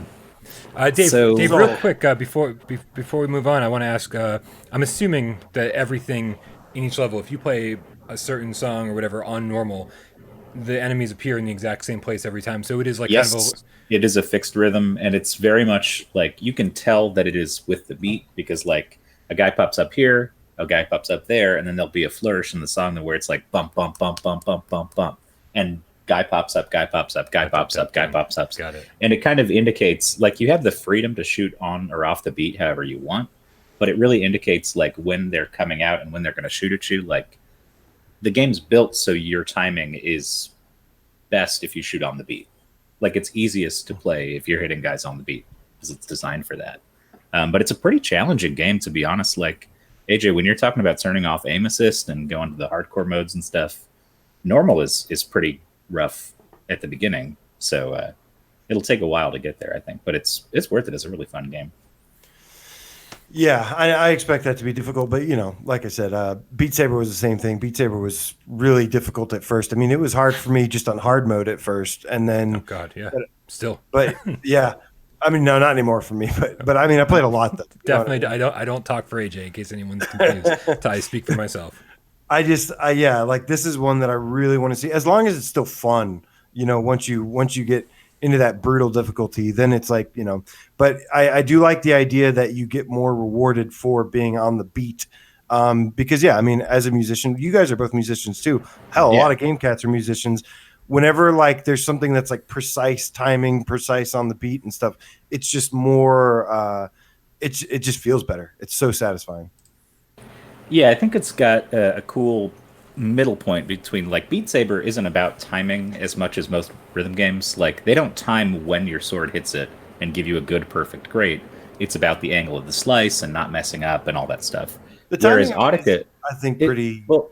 I think Audica is much more like a traditional rhythm game where your scoring is based on your timing. Right. And right. you get misses and okay hits and great hits and stuff like that. Right. Pistol Whip takes the kind of immediacy and the tactile, like I'm hitting something, I'm doing something, that feels chunky, and mixes that with the actual timing, because like the scoring is totally based on being on the rhythm. So like you can play off the rhythm all you want, but your score is going to suck. Right. So there's an incentive to, be on the beat as much as possible, like Audica, but it's got that immediacy like Beat Saber, where it just feels good right when you hop in. So it's a good middle ground, I think. Did you say hop, Dave? Did you say hop? Hop? What? That's so funny you said that, man, because I think we should hop on over to the next. We should hop on over to the next topic. We should hop on over to the next game that we're going to talk about. A game That's fine. That comes out. You want me to shut up? Is what you're saying? No, I was trying to make a good segue, and then you kept going. Oh, what did I say? Hop? Did I say hop? I didn't. I don't remember saying hop actually. I don't know. Maybe you didn't. Maybe I misheard. And I was like, I'm just going to jump back into the conversation because you said hop. Yes, yeah, AJ. I'm so stoked for this game. What's next? So stoked. I thought you froze. I just want to be Dave one time, just for 10 seconds. I want it to be Dave. He won't give you that power. No. Can we talk about Down the Rabbit Hole? I think it's time to talk about Down the Rabbit Hole, which comes out tomorrow. Hell yeah, motherfucking yeah. You just had a review on it as well. I heard the review's really good. You should go check that out. Yeah. Sorry. I did my best. Dave. Yes, I'm here. Why don't you take it away and tell us about Down the Rabbit Hole? Okay. I will start off by saying that I don't really care about Alice in Wonderland. I've never been into it. I've kind of actively disliked it. Wow. I just never got into Alice in Wonderland, the fairy tale and all the different adaptations and stuff. A lot of the vibes you see, like American Alice's McGee, which is a little bit darker, actually a lot darker. Right. And I still wasn't into that presentation either. But this one's kind of irreverent. And like, it doesn't feel like most of the adaptations I've played of Alice in Wonderland. And for some reason, the vibe of this game, actually, I was really into it. I wasn't expecting to be. So it's a little different than the usual depictions. You're kind of just like a kind of sarcastic, snarky teenage girl who ends up in this place. And I don't know, the dialogue is pretty clever, I thought, pretty well written. And it kind of takes the piss out and breaks the fourth wall now and then and stuff. So I thought the writing was really well done, and it just looks great. It's like a very pretty kind of diorama style game where you sort of move the world around to get from one place to the next, and lots of little puzzles. I don't know. I just enjoyed it. It's short, but I don't know. What do you guys think? I think we should handle Hugh Guyver's tip before we move on. Oh, let's do it. Yeah. Hold on. You're breaking my body, no! And that is Matt Guyver's cousin Hugh Guyver with the 10 donation. Says deploy pizza money. Pizza money deployed, sir. Pew pew pew. Pew Nice. pew pew. Pizza, pizza, pizza. You know, I haven't ordered pizza in a while, but because everyone's been fucking talking about pizza all day, I think you guys have convinced me Lots of pizza. to order pizza tonight. Thank you very much for pizza money. You guys are the best. Say hi to Mac Hugh. Yeah, Down the Rabbit Hole, man, oh man. Dave, how long did it take you to finish? Let me ask you that. So I did it all in one playthrough, pretty much, and it was about 2 hours, I think. Okay. I didn't get everything, and the game at the end sort of shames you into trying to go back and get the collectibles before you finish it. Yeah. Like, not to spoil anything, but, Alice in Wonderland, there's a party at the end, and there's a Mad Hatter there, and there's a bunch of people there. The collectibles are the invites that are hidden all over the world, and if you get all of them, you have a big party with everybody there. Yeah. When I went up to the end, he was like, hey, dude, your invites suck. There's nobody going to be at this party. You better go back. Oh wow, I never got to him with that few invitations. I guess I didn't pay enough attention in the initial chapters. How many did you and have? I didn't like go back. 50% ish or no? Maybe I'd have to go back and look. Okay. Some of the stages I had like 4 out of 5 or 6, and some I had none. Because I will say that without without really trying, or I didn't feel like I was really trying, I got like easily 5 out of 6 in pretty much every stage, like without even going back and looking for them. Well, what happened to me, I think, is the beginning. I wasn't paying attention or looking out for them. I just kind of slipped in my mind that there would be collectibles all over the place and that they'd be important for some reason, other than just like collectathon stuff. So, although AJ, you said it's not as important as they make it seem, right? Like you don't have to get everything to get a good ending or anything, right? It's not that big of a difference in the ending. Also, what's up, Polish Ball? Yeah, this game overall, I'm kind of mixed on this game. I do like a lot of Alice in Wonderland stuff, sort of. I mean, I'm not like a huge fan, but I like some of it. I mean, you don't like it as much as puzzle games and Disney movies, right? Yeah. I probably like it a little bit more than those. But I really liked American McGee's Alice, which was like the dark and like it was like Alice in Wonderland meets horror. And Madness Returns was really good. So this is interesting. I mean, like Moss, like Astrobot and stuff, you're kind of actually it's more like Carly and the Reaper Man, where you're controlling the little character and you get to tell the story along the way. Like I did like how you get to choose some of the story stuff in this and like decide on what the dialogue is. And I agree with Dave that the dialogue, the script and stuff, the voice acting is really good in this. The characters are really good. But that being said, like story wise, I think this was like kind of a weak story. Like there's not much to it. And it's more just kind of gradually exploring this world. It also took me about an hour and a half to beat without finding everything. So I've got stuff that I can go back and do. I really liked a lot of the characters. I liked a lot of some of the jokes. There's like a couple Monty Python references, a couple other references in here. Oh yeah. That I really liked. There was this one. I mean, there was like these levels where you're kind of controlling two characters at once, and like one's like on one side of the world and the other's like upside down. And I really loved the more like trippy this game got, like where you're literally like switching back between the characters and it's like going upside down, like you're looking at it upside down or looking at it right side up and trying to do two things at once. And I really like that aspect of it. But yeah, that being said, at some point this game kind of it was a little too simple for me. Like it wasn't hard enough. And I really enjoyed like exploring it first, but then like as the levels kind of opened up a little bit more, like towards the very end, I thought I like wasn't really as like interested in the world and stuff as much as I was in the beginning with like the forest and the caves and stuff. And you know, this game doesn't have like a lot of special effects going on for it either. Like there's nothing. It's solid. It's a solid game, but it's like, to me, it was like nothing really that exciting about it. Like I don't know. It didn't completely have me hooked. That being said, Perp Games has a physical version of this, and I'm still keeping that physical version. I still want the physical copy that I ordered, and I'm looking forward to having that. Yeah, I just felt like that. I always feel like anytime I finish a review and I publish it, and it's been on the channel for a couple hours, I always think, oh man, I immediately think of a better way I could have said everything, right? and so let me reveal to you the better way that I could have written this review. It's a game that could have had platforming. It's a game that could have had combat, and I'm not saying it should have. Don't get me wrong. It's a game that could have had, it's a lot of different things. But if you're not going to give us a little bit of this and a little bit of that and a little bit of this and a little bit of that, then what it does give you had better be really fucking good. And I feel like what it gave us was a little half baked. I think that the puzzles were way too easy. I think that they let us grab the world and put our head right in the environment, but then they didn't give us any reason to do that. Like other than to be like, hey, this looks cool. It would have been so much cooler if you put your head in the environment like, hey, there's an invitation that's been hiding. I never would have seen that otherwise. Right. And one of the first invitations you find, I mean, you see like, this is like the very, very beginning. I mean, you see like a brick in the wall that looks like it's slightly broken. and you break open that wall and there's an invitation there. Yeah. And I was like, cool. Like there's going to be stuff like hidden all over. Like, But never no, does it I mean, again. no, exactly. Like every single scene, the invitation is just sticking out somewhere where you can see it pretty easily. And it's like, yeah, I really would have liked them to get a little bit more into like the game, like a deeper game mechanics going for this. Yeah. There is Sorry, the riddles man. though.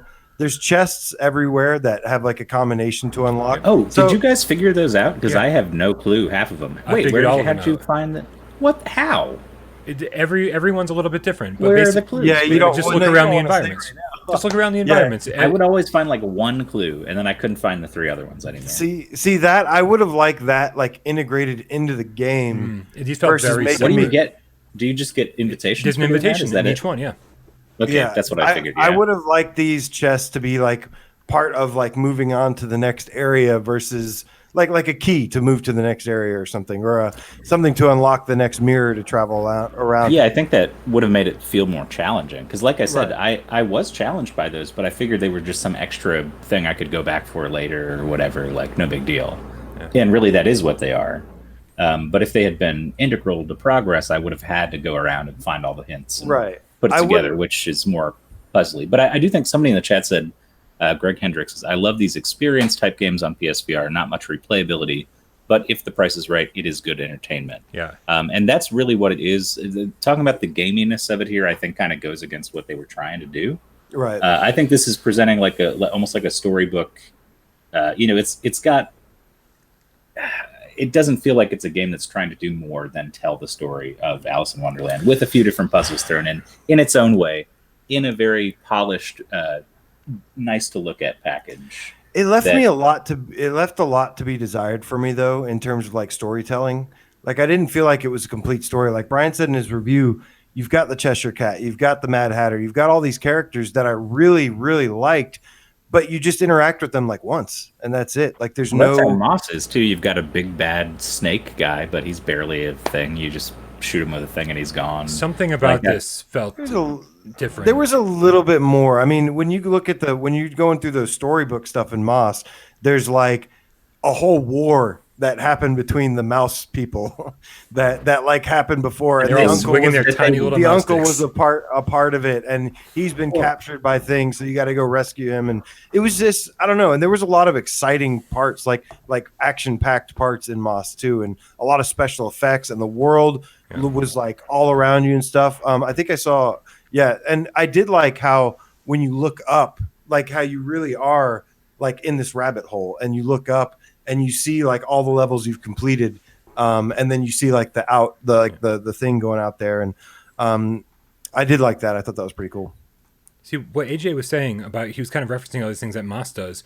And Dave, you're like, oh well, Moss kind of like does this with the characters and stuff. And that's sort of what I was trying to say with Down the Rabbit Hole, was it would be okay if the story was not really deep or terribly emotional or this or that. It would be okay, but if you gave us a little bit of, I don't know, a better puzzle solving like Moss, better a little bit of combat like Moss, a little bit of these other things just to kind of round out the whole gameplay experience, it's fine. And I know immediately that like I need to respond to myself by being like, I actually kind of enjoyed this game. Like I had fun. I was smiling for most of it. I liked it, but it left me wanting a whole lot more. It felt a little shallow when it was all said and done. I was like, that's just.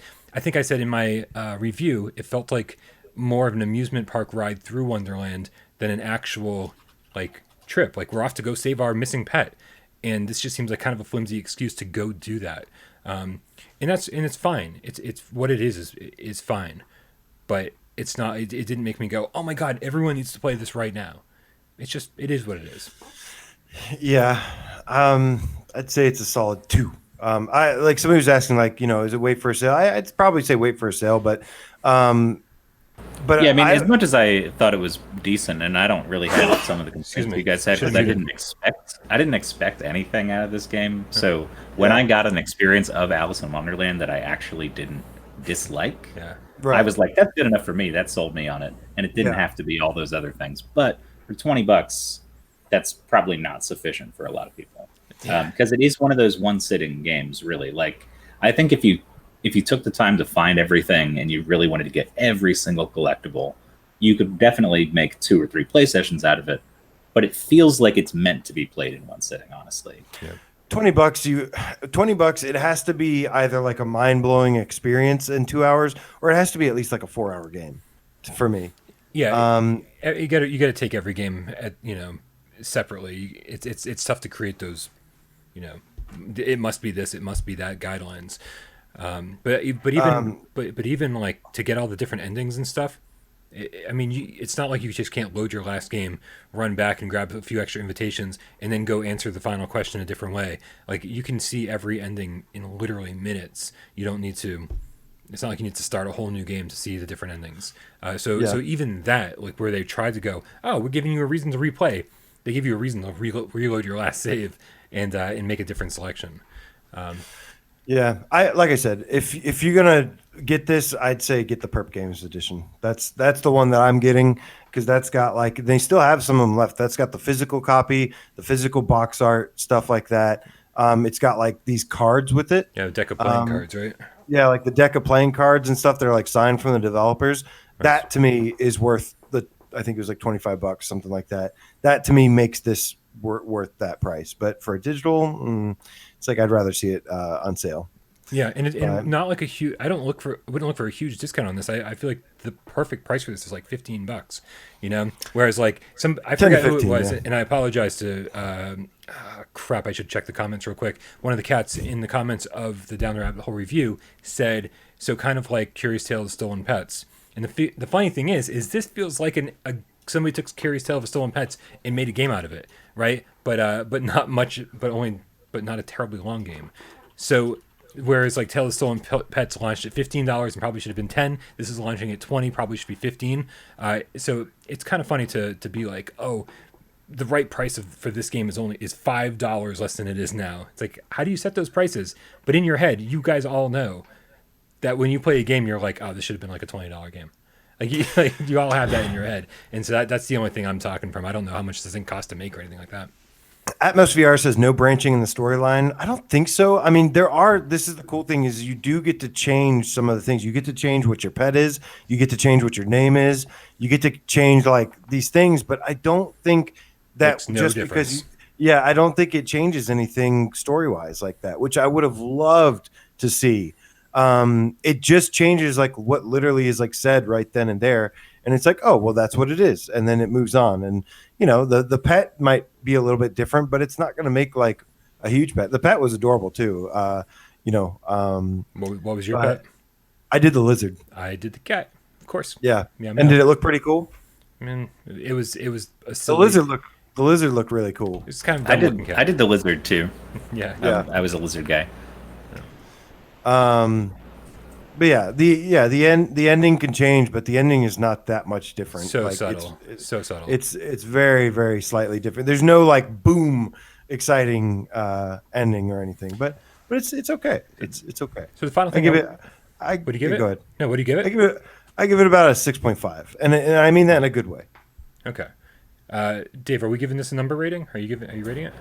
I don't do number ratings. No. I liked it, but it's not worth $20, I think. Right on. Yeah, the one last thing I wanted to say, again, that I addressed in the review was that, it's so cool how you can grab the world and like pull it and move it and whatever, but you can't turn the world, right? So it's got click turning, by the way. It's click turning only. So you can turn the world. Wait, you can turn the world. If you grab 2 at the same time, you can turn it like this or like this. Dave, get on PlayStation VR. DualShock. Get on PlayStation VR with the DualShock 4. That's only on Quest? That's only on Quest? Yeah, you use the DualShock only, by the way. You get a DualShock. Okay, so I should specify to everybody out there who's watching, I have only played the Quest version, because that's the only one I got a key for. I played both versions. They are identical except for this. Okay. Yep. So you reach out and you grab a vine with the DualShock 4 to kind of push and pull the world, and it's a little weird because like sometimes you're taking it and you're pulling the DualShock next to you instead of just kind of bringing it in like you would with like Move controllers, and then when Alice is running from like this, it's actually not Alice, it's L, or whatever you name her. Well, they all begin with the letters EL, which is why I called her L. Yeah. And so she moved from the left like over here to over here. I mean, yeah, sure, you can turn your head, right? You can do that, but eventually you have to start moving stuff around, and then you're click turning, and it's just like, man, if the camera just automatically kept her centered and followed her around, the whole thing would have felt much more cinematic, and I could have pulled in and out the world at will, and then or even like quick turn if I wanted to. But the fact is that there's just no automatic camera, and I feel like it just would have been so much more cinematic and so much more fun to sort of watch and enjoy. It's just a small oversight that I wish they would have addressed.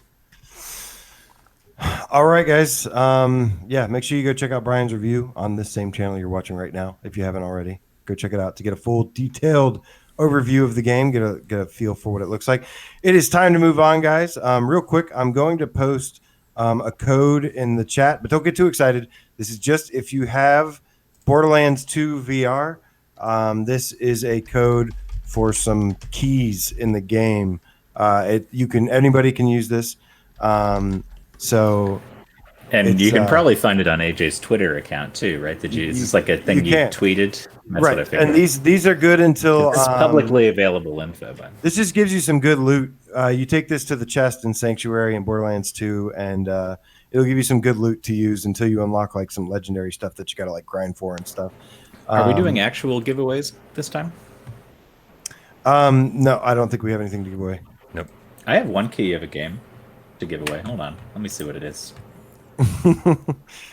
I know what it is. It's fucking Spuds Unearthed. It's Spuds Unearthed. North America. Who wants a Spuds Unearthed? Do it. Are you just gonna throw it in the chat? Do it. Think of a trivia question and hit that tree guy for me real quick. Okay, I'll think of a trivia question. Yeah, one sec. This is not fair. Help. That comes from Joe Grover. Joe Grover, the effing game cat with the $5 donations. Can AJ talk about his dragon riding experience for a sec? Ooh. Just a nod to awesome. That was killer. So I do Skyrim Sundays, which I don't do if I do a bunch of stuff during the week, then I will stream Skyrim every Sunday. But if I don't do a lot throughout the week, depending on what's going on, then I'll do it like every other Sunday. But this Sunday will likely be another Skyrim Sunday. And you get to ride a dragon in Skyrim VR doing the Black Book missions on Solitude. And it is pretty damn cool. It was something I wanted to do from the beginning of this stream, and I finally got to do it. And you get this shout that called Bend Will, and once you upgrade the Bend Will shout to dragon, you can literally yell at a dragon and be like, "Hey, let me ride you," and then you can ride dragons now. So I've got the ability to ride dragons now, and it is a hell of a feeling. You can like have it target enemies, and it'll like swoop down and like either eat them or shoot fire at them or something. But yeah, the dragon riding is amazing in Skyrim. I highly recommend it. All right, I've got a trivia question. Oh, trivia question. Go for it. Yeah.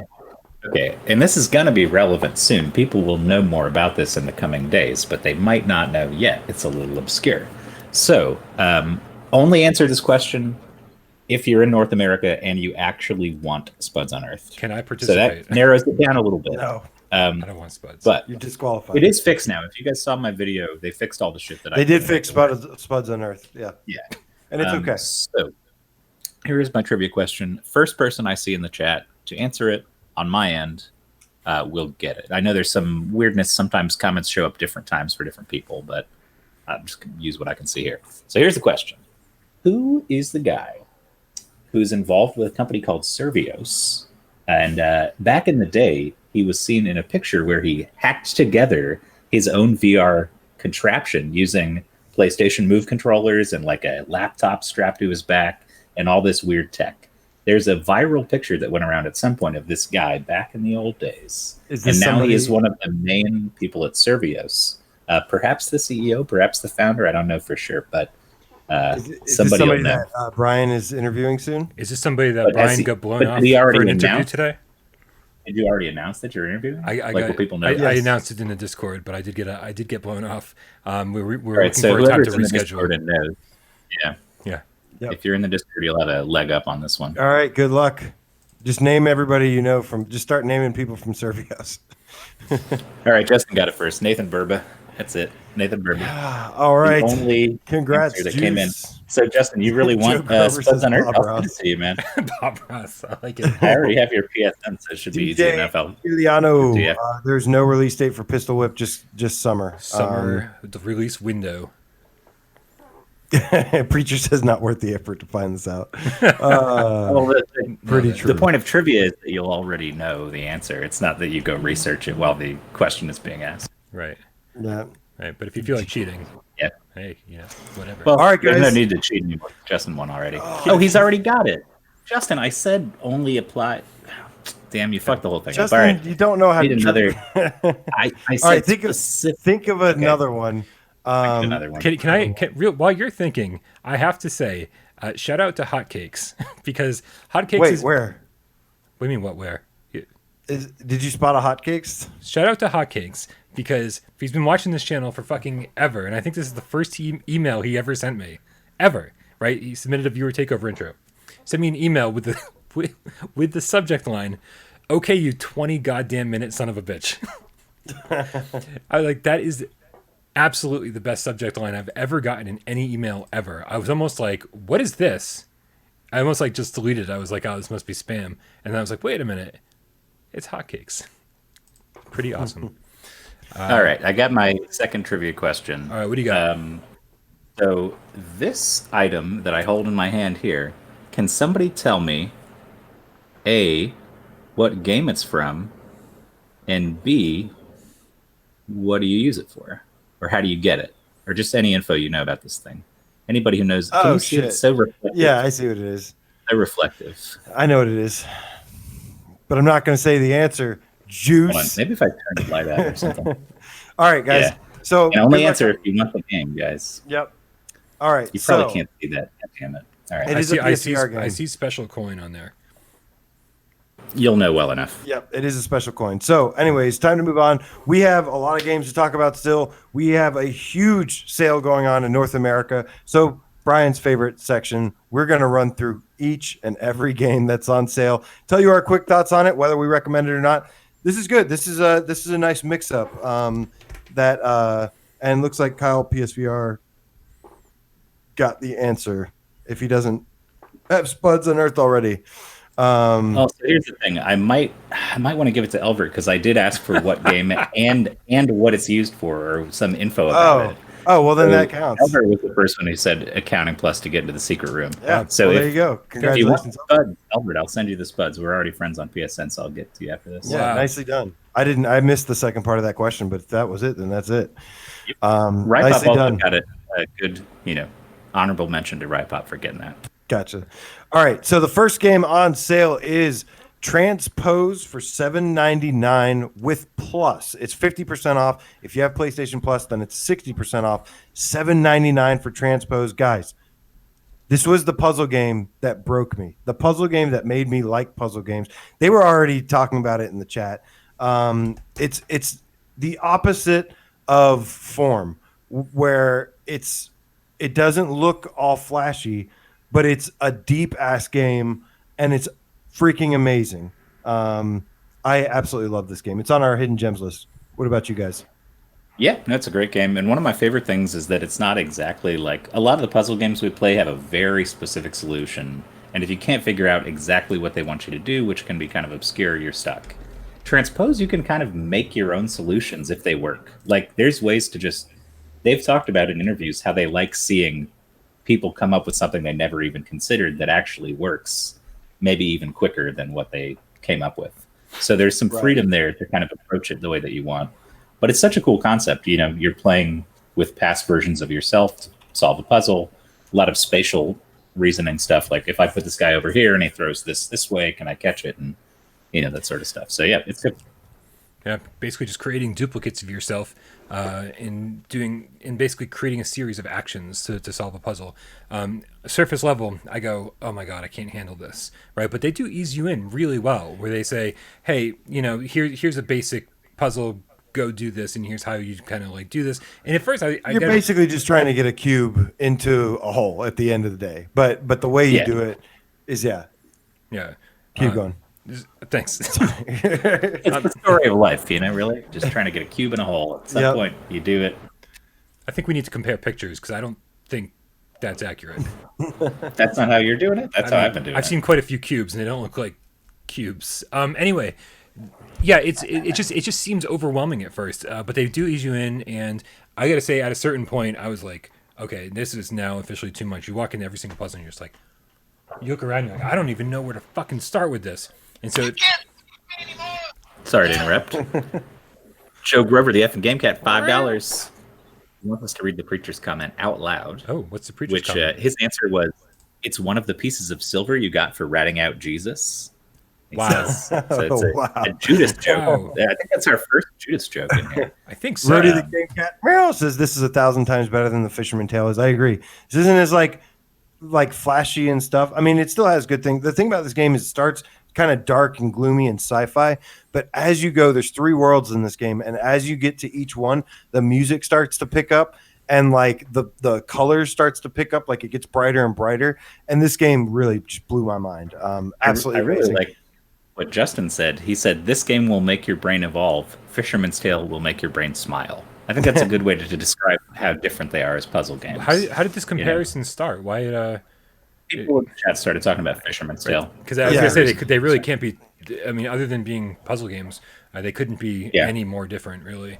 Yeah. Fisherman's Tale didn't make me smile that much, but It made me smile for a few minutes, and then it was over, and I was To like, make oh, your brain smile, though. yeah. I'm not talking about your face, it's talking about your brain. Yeah. All right. So should we? This is should we for me. $7.99. Should we? And you're talking about the plus price, because for it is 50% off still for anyone who doesn't have plus, $10. Yes. But yeah, this is a should we, whether you have plus or not. This is great. It's a hardcore sure. ass puzzle game. I will say it is very difficult. So if you really suck at puzzles, I mean, I suck at puzzles, but I really just kept going with it and never gave up when I beat it. So absolutely worth it. Blew my mind. One of my favorite puzzle games of all time. Plus, if you do buy it and you get stuck, don't you have a walkthrough? I do have a walkthrough if There you you get go. stuck. So- Not in the first world though, because it got my Hey, real footage quick, got damaged, check but- Sunquist. What the hell are you doing in the chat, man? You're about to get timed out. I mean, about to. Who hasn't timed him out yet? Oh, well, he's still Goodbye. typing. There we go. Time I out. hope I got the right There we person. go. Yeah, you got it. Yeah, Anyways, you got him. all right. So next up, we've got Evasion for $13.99. I want to hear you guys take on this first.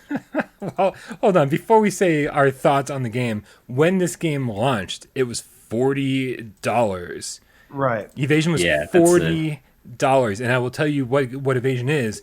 It's a glorified wave shooter that you can play with 2 players. Hold on. It's not exactly just a wave shooter. Glorified. Yeah, I think that's it's- why I There's said environment glorified. you traverse. It's a little bit is more glorified wave arcade shooter. shooter. Yeah, I would say more like a Galaga game than Right. like the typical what you think of as a wave shooter in VR. I'll Because give we you get that. wave shooters where you stand in one spot, enemies come, you kill them, that's it. You stand in another spot. This one you've got full motion. There's like kind of boss style enemies. There's interesting variations on stuff, and I thought it was like kind of challenging at some moments, especially before they fixed the aim controller trigger thing. Oh, Because that was a fucking Now you pain. can Every Oh slow my it down. god, the trigger soreness. Dun, dun, dun, dun, dun, dun, dun, dun. So, yeah. So I actually,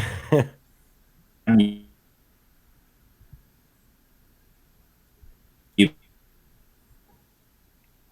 I'm just hanging out. all right. You're frozen, Dave. Yeah, I was hoping everyone would think the stream is frozen. Just don't move. Oh yeah, I didn't play along. But anyways, this is like, this is like the things move a lot like Galaga.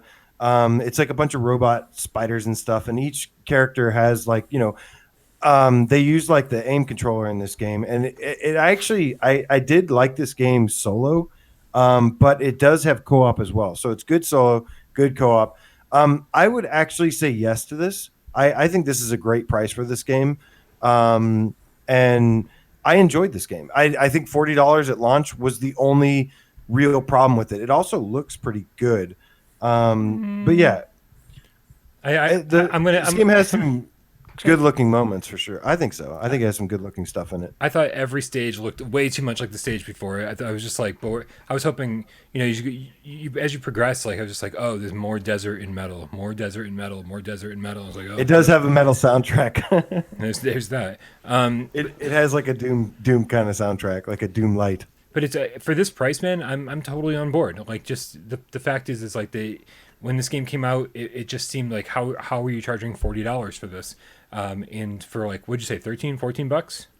$13.99 for this. Yeah, $14, man. I'm like, this is a good price for this game. I feel like If you this have an would aim controller. have been a great $15 or $20 game. I do agree. The aim controller feels really good in this game, and that's the way to play it. If you don't have an aim controller, I feel like you're not going to get the full effect, and you maybe either buy it and wait to get an aim controller, or just hold off. This is one of the few games where I'm like, if you don't have an aim controller, maybe you shouldn't be buying it. No, I don't even know. Can you play this without an aim? Can you play this with DualShock? I'm pretty sure. I thought that every aim-controlled game had Actually, yeah, I DualShock think you're support. right. Yeah, I think you can play it with DualShock, but I wouldn't do that. But if you have an aim, I'd say yes. I'd say go for this. I enjoyed this game despite the little things. It's not a perfect game. It's not like amazing, but I think it's pretty good actually. I was super bored by the end. There's so many bullet sponge enemies where I'm just like, If you play co-op, it's bullet sponge. They make the that's how they kind of do the co-op. But if you play it single player, they're actually not bullet sponges, and it's more of a straight shooter. I'll give you that. But even I played it both ways, and I felt like it was just too much of that bullet sponge action. I'm just checking real quick. Except I just searched for the wrong game. I don't know what's wrong with me. Okay. So, All right, you ready for the next game? You know what's really nice about this, which I had no idea. At some point, What? the normal price is now $20 for Evasion. So Right. they've dropped it, I think, twice now, because I do think they actually made it to 30 at one point, and then made it to 20. So that's good. It does have DualShock 4 support, so there's that. Okay, good. Yeah, they did drop the price to 20 a while back, but I still I wouldn't go out of my way to get it for 20, but $13.99, it's like, yeah, I'd bite on that. Sure. Yep. All right. What's our next game in the sale, AJ? I like how Delirium Juice is rolling on the floor laughing at the fake freezes from AJ and Bryan. I love how I was actually trying and they thought you were just frozen because you just don't move. No, I did a real fake one after you did your fake one. Oh, you did? Yeah. Oh, okay, gotcha. That's great. Okay, so next up we've got Blasters of the Universe for $5.99. I was actually going to stream this today, Bryan, and then you called me and we talked for like 3 hours. Welcome to my whole world. Every single time I try to do anything, AJ calls we talk and I'm on like, the phone. well, there goes any productivity today. We talk on the phone way too much. I was going to stream this earlier. Yeah. Now I might end up streaming this either tonight or tomorrow during the day. I'm really glad I'm not dating anyone, because otherwise I'd have no time left in my life. But yeah, $5.99 for Blasters of the Universe. This is a kick-ass game. Yeah. And I do hope to one day see the multiplayer update that you talked about. This game is supposedly supposed to get a multiplayer update. Yeah, guys, go check out the interview I did with these guys. Secret Location, that is on the channel. Great interview. These guys were so transparent and just talking about everything, and as far as game development goes, and even saying that they're working on a multiplayer version of Blasters. I think they were saying they wanted to bring it to arcades, but then they definitely did not rule out the fact that it could be coming to PlayStation VR as well, which is awesome. Right. And this is the second game that was developed by Secret Location and published by Archiac, by the way. And Evasion was, I think, developed and published by Archiac. And it's actually Archiac's 5th birthday or something yesterday. And they're doing, so if you don't have the money to buy any of these games, we do recommend these 3 games so far: Blasters Universe, Evasion, and Transpose. If you don't have the money, at least go to Reddit. They're doing a giveaway for these games. So enter the giveaway. And if you don't get it, then just buy the game. But I love bullet hell shooters, man. Ever since shoot 'em ups back in the day with does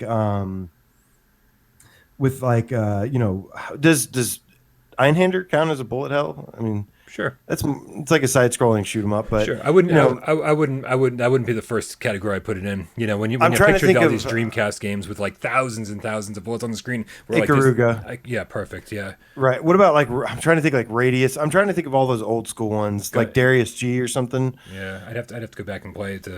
I'm kind of confusing. Yeah, I'm confusing the side-scrolling shooters, but this is a really cool. I love the dodging in this. I love how there's 500 bullets coming towards you, and then there's a little space, and you're just and Right. you have to squeeze into that little tight space, and then you get the shield, you get the customization on the guns.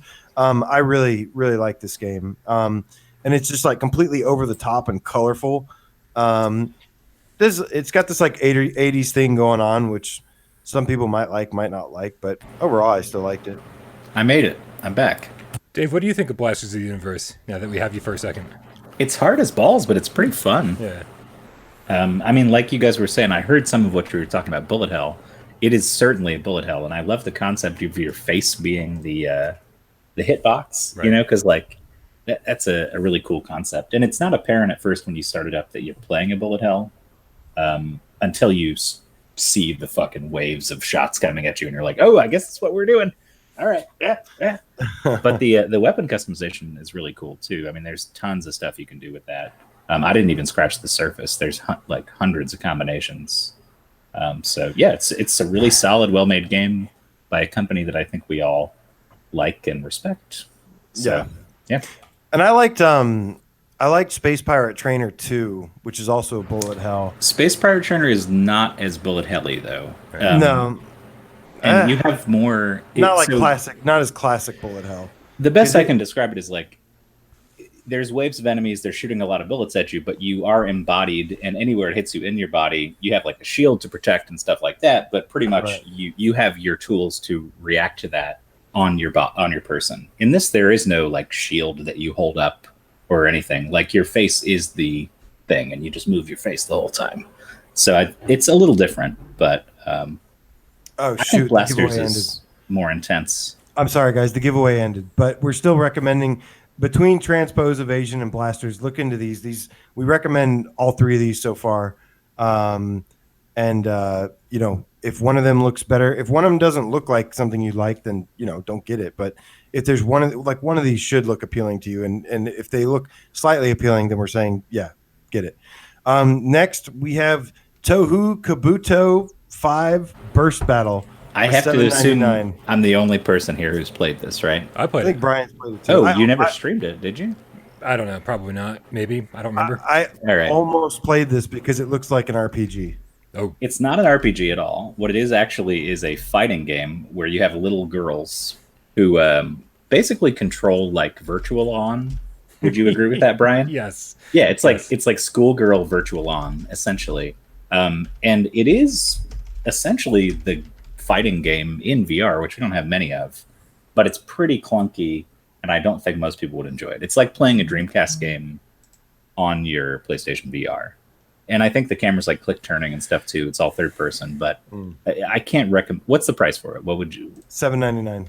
Not even. Oh. I can't even for $7.99. Well, so I would say for a very specific group of people, like people who like this kind of throwback Dreamcast style of game, and who are into the concept of like something kind of like Virtual On that's a fighting game in VR, because we don't really have anything like that. It's not great, but if I paid $8 for it, I wouldn't really be upset if I was interested in it to begin with. You know what I mean?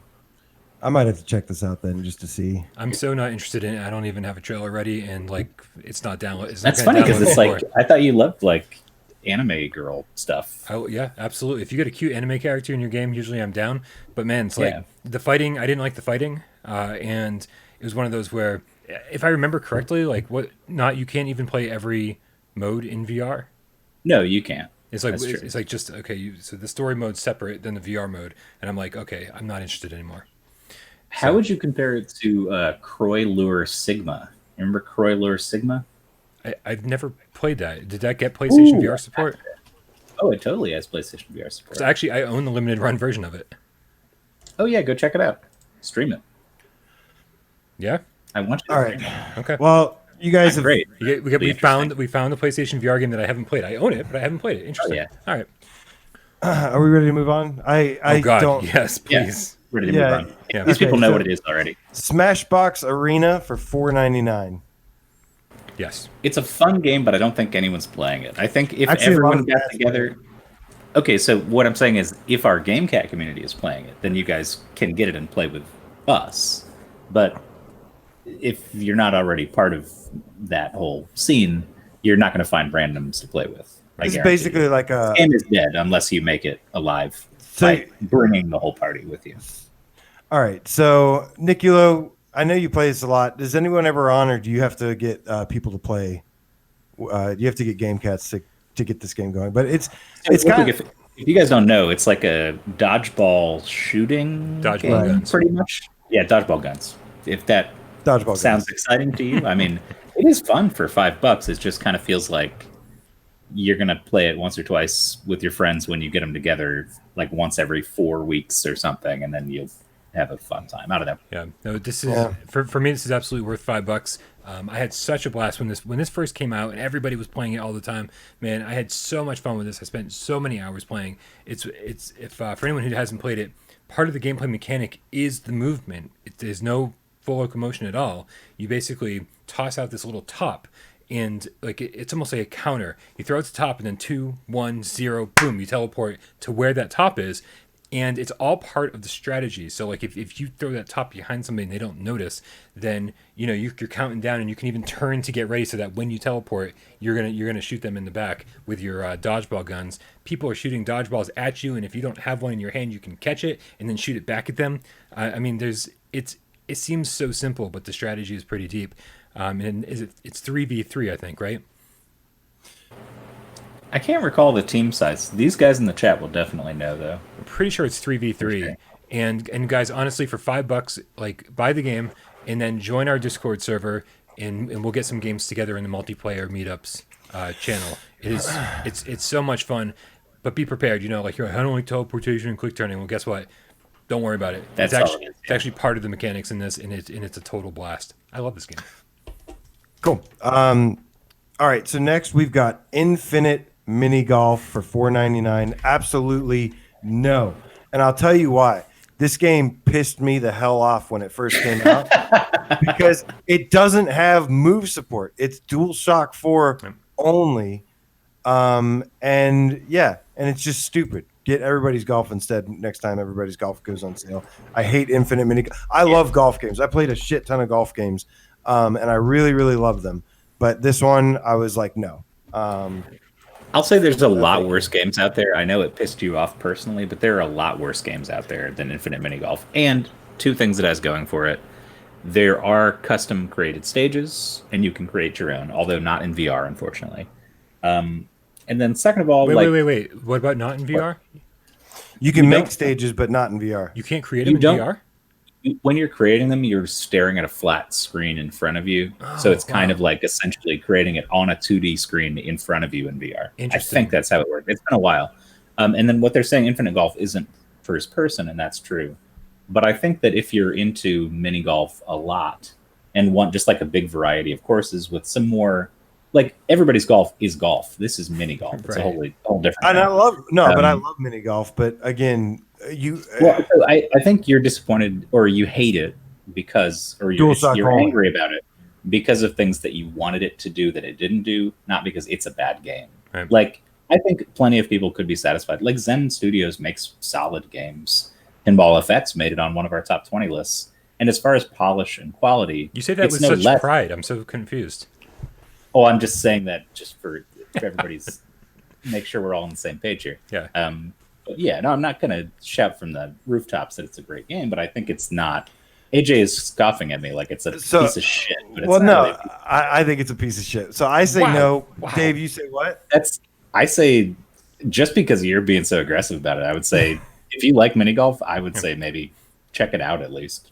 Watch a video of us playing it and see what you think. Yeah, it's one of the games that like doesn't really need to be in VR. Like it feels very much like a flat screen game that they were like, oh, and by the way, you can also play it in VR, but like it's the same game.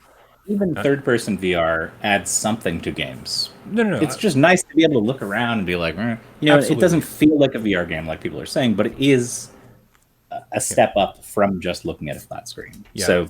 And they brought us whole separate like themed courses and stuff after launch, free DLC, whatever. And I'm like, you know what? I like this enough that for $5, there's very few other things on the PlayStation Store for $5 that I enjoyed as much as this. I had a blast with this. Just know what you're getting. That's all. Yeah. You're not getting Everybody's Golf. I think the problem, AJ, is expectations. You had this expectation that it was going to be a physically embodied first-person mini golf game where you're fully standing there on the course and all this stuff. And that's never what it was. That's definitely what I wanted, but that's never what they said it was going to be, man. Like they never from the beginning said, "Hey, we're coming out with." Well, for that reason, regardless of my expectations, for that reason, I'm saying no. So Well, let me you know what have I'm my saying? opinion. And I'm not and telling you not to have your opinion. I'm just saying that I think it's a matter of I'm expectation. trying to because give Bryan people and I something think- that's good, and you don't. And Well, and but you the don't. reason you okay, stop, AJ. The Here's reason Alba- you don't Alba the Pearson. reason you don't think it's good is because of the expectations you had going in. And what I'm saying is, if people don't I have the understand what same you're saying, expectations- Dave. I don't Then- care. I do not recommend this game. I love the way you guys regardless. argue. I love it. You guys Regardless, argue by telling each other that don't you're wrong. care. It's like, AJ, I I want to stop you real quick. don't recommend I'm this game. I'm not telling you to not say what you think, but when I say what I think, don't just shout over me. And that was a little rude, honestly. Like, I think, I wasn't going to say be honest, anything. I'm not trying to like throw you under the bus and say you're stupid and you have no good ideas. I was trying to contextualize why you didn't like it. And then you're just like, no, dude, fuck you. No, it's terrible. I'm going to shout about how bad it is. Everybody, shut up, Dave. I don't know. I'm just saying, like, there are people like Bryan and I who didn't go in with such high expectations because we knew what the game was going to be. And we had an okay time with it. We had some fun with it. And for $5, it's not bad. I think that you can have your own opinion, but that opinion needs to be out there without being shouted over. So that's all I'm going to say. Can I Sorry, add? Can I I add? didn't mean to yell at you. Can It wasn't I add? at you. It was at Infinite Mini Golf. Can I add? I had no expectations when I got this game because I got a review key for this. I didn't even know it was coming out. They sent it to me. I had never seen a trailer or anything else. I played it and I was like, oh, I like this. I had no idea what it was going to be. I didn't have expectations. I didn't think it was going to be one thing or another thing. But that's, again, beside the point. I think for what it is, $5. And $5. I think there's a lot of fucking time you can spend with this game. All right, guys, what is the next game on the sale list? Next, we have Lethal VR for $7.49. I think if you love shooting gallery games and you've played every single nook and cranny of Gun Club VR, maybe get Lethal VR, but Gun Club VR is definitely a better Yeah, that's a good point. product. I would rather wait for Gun Club VR to go on sale than to get Lethal VR. Yeah, Lethal VR is one I came around on. I think when I reviewed it, I was like, oh, this training mode is really long. Like, this training mode, wow, they're still teaching me how to play this game 45 minutes in, and then it was over. I was like, oh, that was it. That was it. I was like, oh, do I get to play the real game now? And they're like, no, you've just beat the game. I'm like, oh, this isn't a training. Like, the whole game is a training mode, and it's, giving you different situations where it's testing your accuracy with different weapons. And I think, I talk about expectations. Once you realize what it is, I remember going back and playing it with Dez for a Why We Love episode and being like, Yeah, I remember that Why We Love. I actually had a lot of fun with it my second time around. I do agree that Gun Club is a much better game, but this was still fun. I had fun with this. Just again, know what you're getting into. TurboGrafx 616 says, "What huge sale? We're actually talking about it right now. Welcome. North American sale. We're almost halfway through the sale. There's a lot of games on sale. So keep in mind that if you live in a different region other than North America, the game list could be radically different. The prices could be radically different. It doesn't seem like the same games ever go on sale at the same time worldwide all the time. Sometimes there's bleed over, but not always. Dave Station. Yeah. What's up? I love you, man. I love you too, man. Also, that last comment came from somebody named TurboGrafx 16. Yes, 616. that's It's like my favorite collection back there. If you can see it over there. Oh, there it is. Wow, my hand got really. real quick, Look how small my hand looks. I'm gonna put Bryan on the hook for this Aye. because this is an idea that we talked about, and I think this will be fun. Let me know if you guys are interested in it. But he's trying to sell off his collection, and especially with times being kind of tight, with people not having as much money for Patreon and stuff like that. I was thinking it'd be cool if he could just make a video for you guys where he shows off, like, hey, here's what I got. If you're interested, leave me a comment, and GameCats get first swing at it. You don't got to deal with eBay. So I don't know. Could be a fun idea. I'm also curious. Like, I've seen your collection, and I think if everybody else saw it, they'd be like, "Holy shit, this guy's insane!" I am In a insane. good way. Yeah. In a good way. So in a little But, bad way as well. I think that'd be a fun, even like a litter box or something, just to see your whole collection. Dude, they were talking in Discord today. They were just talking. Some of the cats were talking about random games, and they were talking about the PlayStation 4 version of Godzilla, the physical copy going for like $200. And I was like, I think What the fuck? I think I have that. And I checked, and I had a sealed copy of it, and that goes for Oh like my $300. I bought it for $10 on sale on Amazon. So That's insane. luckily, when I get around to selling more of my collection, there's some There's definitely some pricier items I can get rid of. Yeah. All right, so next we have Darknet, which is an interesting game. So you did buy it and play it because we were talking about it the other. I did, and there were some things I liked about it, but it's also very boring. But I really appreciated some little things it did, where it's like even in the main menu, it like shoots you down this tunnel that's like warping, and it's like really fast, and like there's like numbers flying at you. And as a guy that studied like cybersecurity and stuff, there was like little things I appreciated about this. But as a game, it's a little boring. But it seems like there's a lot of content here. I can't recommend it, but I will say like it's not bad. But I'm not. I don't know. I played it for like. Say it was going for? It's going for $7.49. I'd rather. So it's pay more like, expensive than Infinite Mini Golf, is what we're saying. I'd rather pay under $5 for this game, and I'd rather play this game than Infinite Mini Golf. I don't know about that. I feel like if we're talking about stuff that doesn't need to be in VR, I feel like Darknet doesn't need to be in VR. It looks really good. I'm with you. But yeah, it seems like it would be like almost like a mobile game or something. But It's like Minesweeper in VR. I just like the special effects stuff it does. I think it's pretty cool. Special effects are great, man, but if the game behind it it just didn't rope me in. I played a couple levels and I was like, this is okay, and then I tried to play a couple more. I was like, I've lost interest entirely. Did you like hack like any of like the? Did you ever like download any of the serial things or whatever? I mean, I played for 3 hours. Do you for 3 hours, so you probably did. I probably did a lot. I probably saw everything this game has to offer. Did you hack one of the green things? Well, it's a little bit deeper than I thought. But I would. It's called Darknet. But I mean, I wouldn't recommend this or Infinite Mini Golf. So I'd have to say no. But I appreciate this game. This is another Archaeac game, actually. I think it was developed by one dude and published by Archaeac. Right. Archaeac published a shitload of stuff.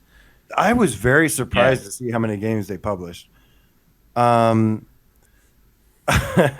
VR 77 says it was a free Samsung Gear mobile game. Sounds about right. Yeah, it sounds about right. $750 for that, and then it's available. There you go. Nah. I like that response. That I wish it was like $2 or something. There was just little things I appreciated about it, but it's not like fun enough. It just wasn't fun, and I think there's just so many better games to really get to first before you play this. Agreed. Infinite Mini Golf is better. I agree. Yeah, I agree too. Just like stirring the pot, man. I like stirring the pot. No, it's fine. If you want to tell people to buy a bad game, then that's on you. That's not on we're me. just telling them that it's better than the other game at that price. That's fine. That's fine. Yeah, that's fine. But better doesn't mean that it's worth playing. I'd rather. So you would say Darknet is not worth playing then? No, I wouldn't. But I would say this is worth paying $7.49 for, and that is Purehead Arcade. I did a stream of this game last night. Thank you to everybody who joined in. I'm sorry. And checked it out. Not Bryan. Everybody but Bryan, basically. I fell asleep. I'm sorry. I streamed for 6 hours and I got tired. I apologize.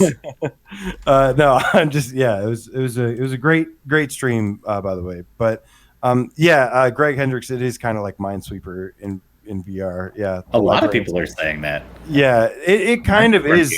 It is it. Kind of like Minesweeper in VR. Yeah, I said it. Darknet You is. listened. Darknet is. I appreciate that.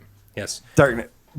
Did you just like punch your mic? I hit it. I did hit it. It's actually amazing. I don't do it more often because it's like right here. So I'm trying to type and I'm like working around it and stuff. And my coffee's over here. My mic's here, and I'm like, there's fucking landmines everywhere. It's crazy. Purehead is great, man. I fucking love Purehead Arcade. Obviously, the one thing that everybody goes, when are they going to patch in the multiplayer? It's like, it's just not coming. Right? It did some things wrong. I wish the environment was like more relaxing and cool to be in, because it's kind of a bland environment.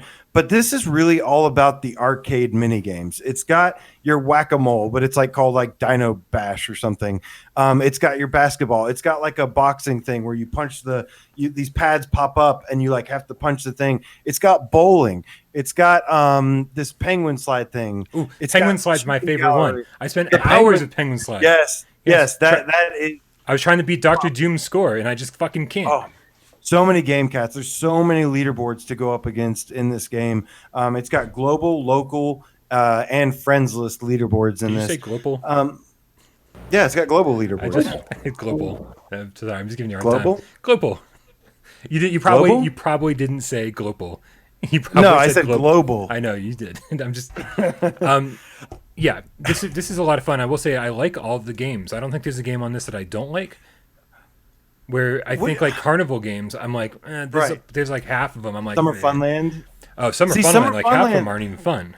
No, they're Yeah. terrible games, but I like the environment of Yes. Summer Funland more. Like I love that carnival atmosphere with both of those.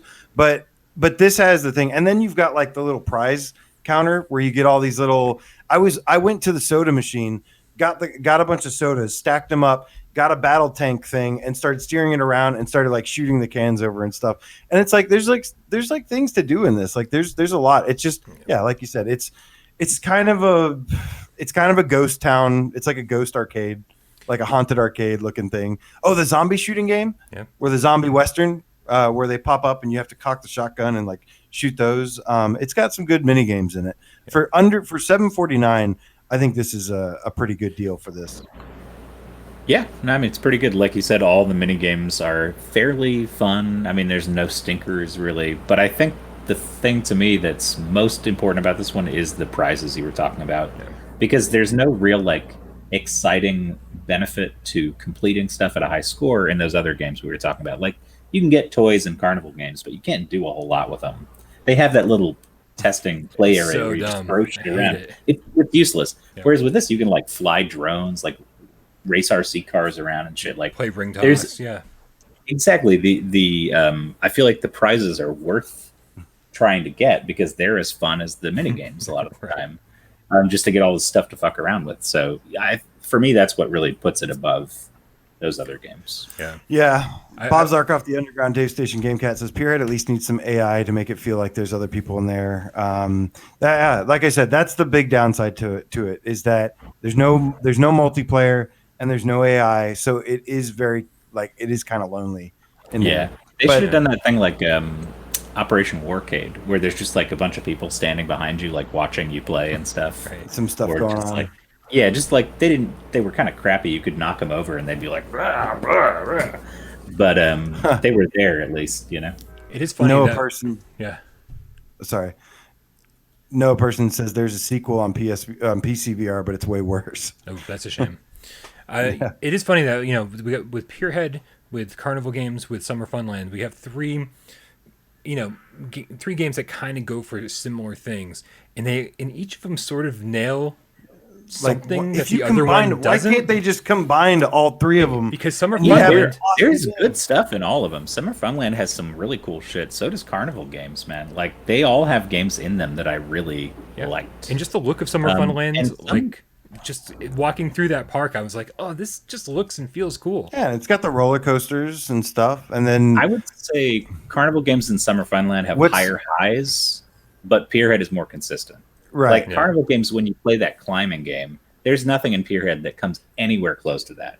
It's just a whack-a-mole. You know what I mean? Like there is some stuff in those games that goes above and beyond, but then there's stuff that's just a waste of time you would never want to play. Right. So it's hit and miss, but Pierhead is like consistently pretty decent. Pierhead has the best games, but the other two have the best, better atmosphere. I think I think Carnival Games has a few really awesome Better games. games. Yeah, but It does. like you were saying, Dave, like for every great game you get, there's a stinker. Yeah. All right. Carnival Games has the first-person mini golf game you were looking for, AJ. Actually, Oh right, but they're only in the DLC though. You have to download. it's in the that DLC. separately. That was really bad. Yeah, that was. See, that I'm a was the stickler. You I'm a finally stickler got for what you were golf. asking for, but No. I'm a stickler for. I was very excited until I started playing it, and then I was like, ugh. Yeah. I'm a stickler Rudy for has a golf good games, point man. there. I- Rudy said what- if Summer Funland made those riding games into shooters, it would have made a huge difference. Yes. Like, picture that underwater one or Yeah. the Batman one or anything like that Yeah. would have been really fun as where you on rails shoot guys. These golf games, guys, they have to be better or more fun to me than just hooking up my N64 and playing Mario Golf or Hot Shots Golf on my PS1. They have to at least Wait, be more. you're saying that every more golf game fun has to than be those. better or more fun than Mario Golf? Yeah, and Hot Shots. Is Those what are you're saying? two of the best That's like- golf games ever like, made. Yeah, I that is a prefer really them. high bar. We will not get a game that good. Everybody's golf isn't even as good as those games by a long shot. And it's made by the Hot Shots golf people. Yeah, I think Well, if that's your everybody's bar, golf you're never flat. going to reach it, man. Yeah, well, I think it. Next gen will there's be a- here eventually, guys. It'll be great. Yeah, we'll And see. then we'll get Mario VR on Switch 2. So this one's going to be an interesting thing, and this might be another fight between us. I But hope so. Monsters Can't wait. of the Deep, Final Fantasy, $14.99. This is not part of the under 20 sale. This is on the Japan store, popular in Japan sale, but it's Hot, still in yeah. the PS How the section fuck are we going to fight about this game? because Are you going to say it's worth it? I would say that first of all, if you haven't played Catch and Release, let me finish. Oops. If you haven't played Catch and Release, you have to play Catch and Release first and foremost. I would say Because every the fishing only- game has to be as good as Catch and Release, man. That's the rule. Thank you for laughing. I thought I was going to be on my own for that one. Look, if you are a hardcore Final Fantasy fan, then and by the way, I'm not a fan of Final Fantasy 15. But if you're a hardcore Final Fantasy fan and a fan of fishing, then there's a little bit something here for you. And I would like it cheaper personally, but if I'm going to get this, I got this for 15 on sale originally, and I had some Final Fantasy nostalgia from it, and it was cool seeing some Final Fantasy stuff in the form of a fishing game. But that being said, if you're not like a fan of Final Fantasy or anything, then I can't recommend this now. But you have to be like a hardcore Final Fantasy person. I'd say for 15, this is a hard no for me. Wait. Across But it's the not 15, right? It's $14.99 right now. Oh, it is 15. Yeah, 14. Okay. Yeah. Yeah. Sorry, my bad. I just think there's a Oh, lot and of if you have a pro, Don't do Oh, that if Jesus Christ. Yeah. Don't even think about this if you don't have a pro. This thing is blurry as fuck on the OG. Yeah. See, That is Zach true. Lightning says he likes Monsters of the Deep, and he's an FF guy. The thing is, you have to like Final Fantasy a lot more than you like fishing because there are so many long, drawn-out scenes before you get to fish, Yeah. and then loading scenes where you're back in the cabin and it takes fucking forever, and it just doesn't even look that good.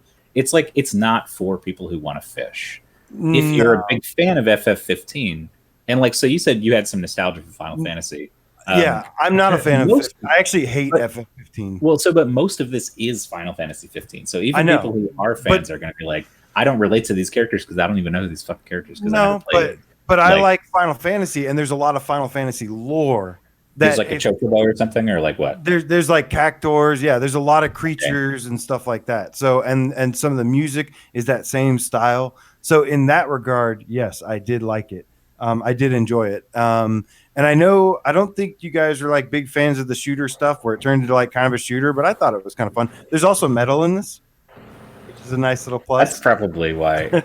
But Yeah. but no, I don't like Final Fantasy 15 at all. But I've liked Final Fantasy for a long time, and it has like just enough. And I'm also a big fishing fan, so it's not the greatest fishing game, but it's got some cool fishing stuff in it, like getting the different lures and stuff. And See, I think I think that whole interface, everything that is involved with changing lures, changing rods and reels, and changing lines, all of that stuff, the interface is so fucking terrible. And having to go and find out which ones you need, and like literally getting in the car, looking at the mission, and then looking at that stuff, and then getting back out of the car, and then going back over, and then fumbling through all the interface to equip the right ones and bring it on your trip with you. I'm like, Jesus, somebody didn't think about this when they were planning it all. And like, I've played 20 hours of this game, and I will tell you, and I can't believe I I. played this for 20 hours. Oh, yeah. I played.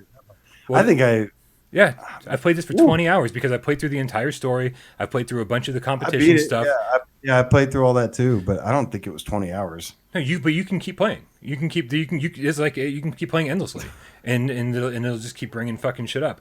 And so I've played a ton of this. I've unlocked so much stuff, and I'm like, and I just couldn't. The loop never grabbed me. I swear I spent 20 hours trying to make myself like this game, and as a Final Fantasy fan, I don't like this because I'm a Final Fantasy fan. Like it's because it's a Final Fantasy 15 fishing game. and that just doesn't work for me. Well, that's the thing about it. Like it doesn't hit the mark for most people who would be interested in a thing like this. Like as someone who likes fishing games, like all the way back to like Sega Marine Fishing and shit like that. Like I like catch and release because you're just on the lake, you fish. That's it. You're just if you need to buy a new lure, it's on your boat. Yeah. You just reach in and you buy one. And the whole thing takes place right there. There is no shit getting in the way. Final Fantasy Monsters of the Deep is doing everything it can at every moment to keep you from fucking fishing. Seriously. How and often when you does do, Sydney it's just show up shooting. at your cabin? Like- Like, she's there to fix your car again. Are you kidding me? She's fixing your car. It's just there. It's just fan service, man. It's just so you can look at this hot girl in VR, and it's embarrassing after a while. It happens once, you're like, okay. It happens again and again and again and again, and it's like not even a different reason for her to be there. It's fixing your car. What? Are you fucking kidding me? Like I'm here to fish. I don't need a car. Fuck off. Right. There's a lake All right right. there. Yeah. So 2 no's from them. Me, I already told you. If you're Yeah. So I give it a yes. $15. Sure. What? Oh, I would. No, I'm going to go no on this one for 15. All right. I'm gonna go Well, no. one that I think will be easy to agree on. We've got Freediver Triton down for 11.24, and this is a underwater adventure where you're basically escaping from a sinking boat. Not perfect, but has a cool mechanic using the moves where you actually like use your arms to like, swim around and stuff, and you have to kind of like escape from this thing before you drown. And for 11.24, I would absolutely say yes to Freediver Triton down. Yeah, I'll make it easy. I definitely really enjoyed my time with this. It's super short, but it's also very cool. I had fun. Yeah, it's like under 2 hours, right under 2 hours. And what did it launch at? Like $15. So this is just enough of a discount to be like, if you were on the fence before, fucking pick it up. And this came out really recently too. This is one of the newest games that's on sale. Like, what is it? A few weeks ago, a month ago, something like that. It wasn't that long. It's been a couple months, but it's Couple still months. Okay. not that long ago. Yeah, no, I had fun with it too. I don't think I actually beat it, even though it's 2 hours. Oh wow! But I did enjoy the time that I did spend with it.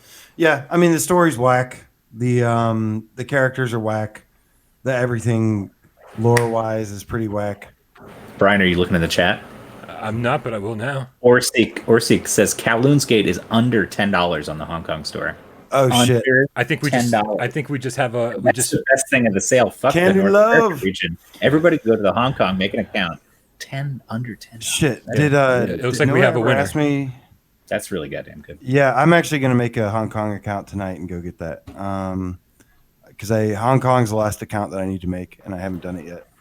Yeah. And I want Kowloon's Gate, so I am gonna go do that. Dude, I would love to watch you stream Kowloon's Gate.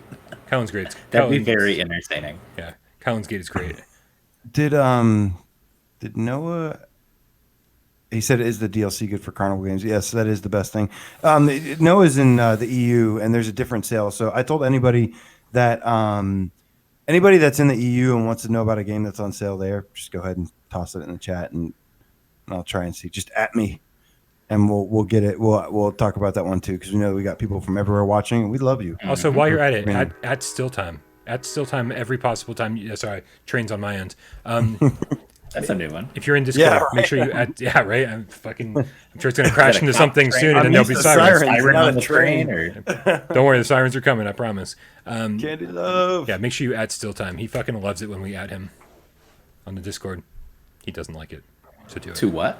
What are we adding him for? No, at At still him. time. Oh, At at him. him. Okay. Yep.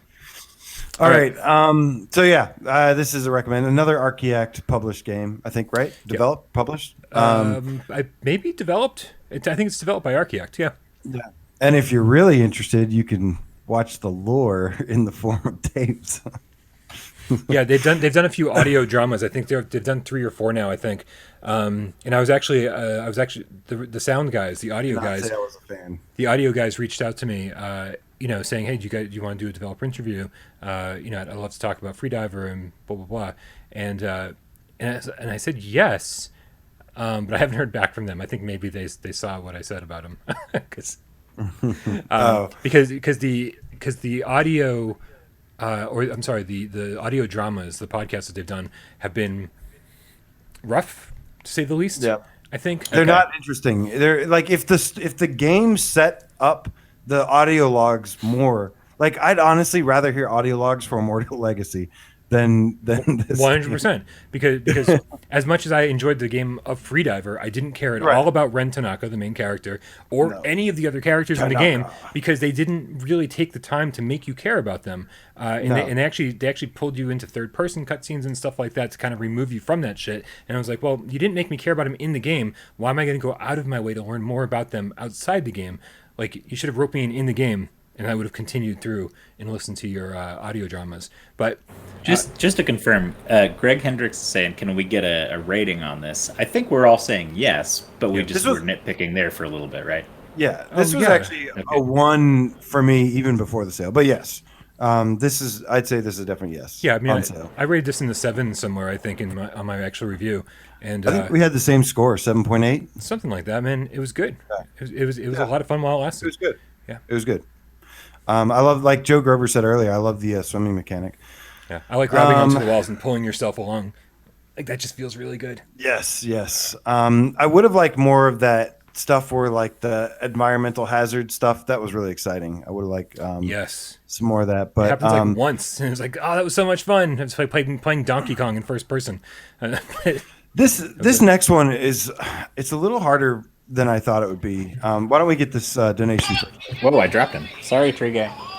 You just apologize to Tree Guy?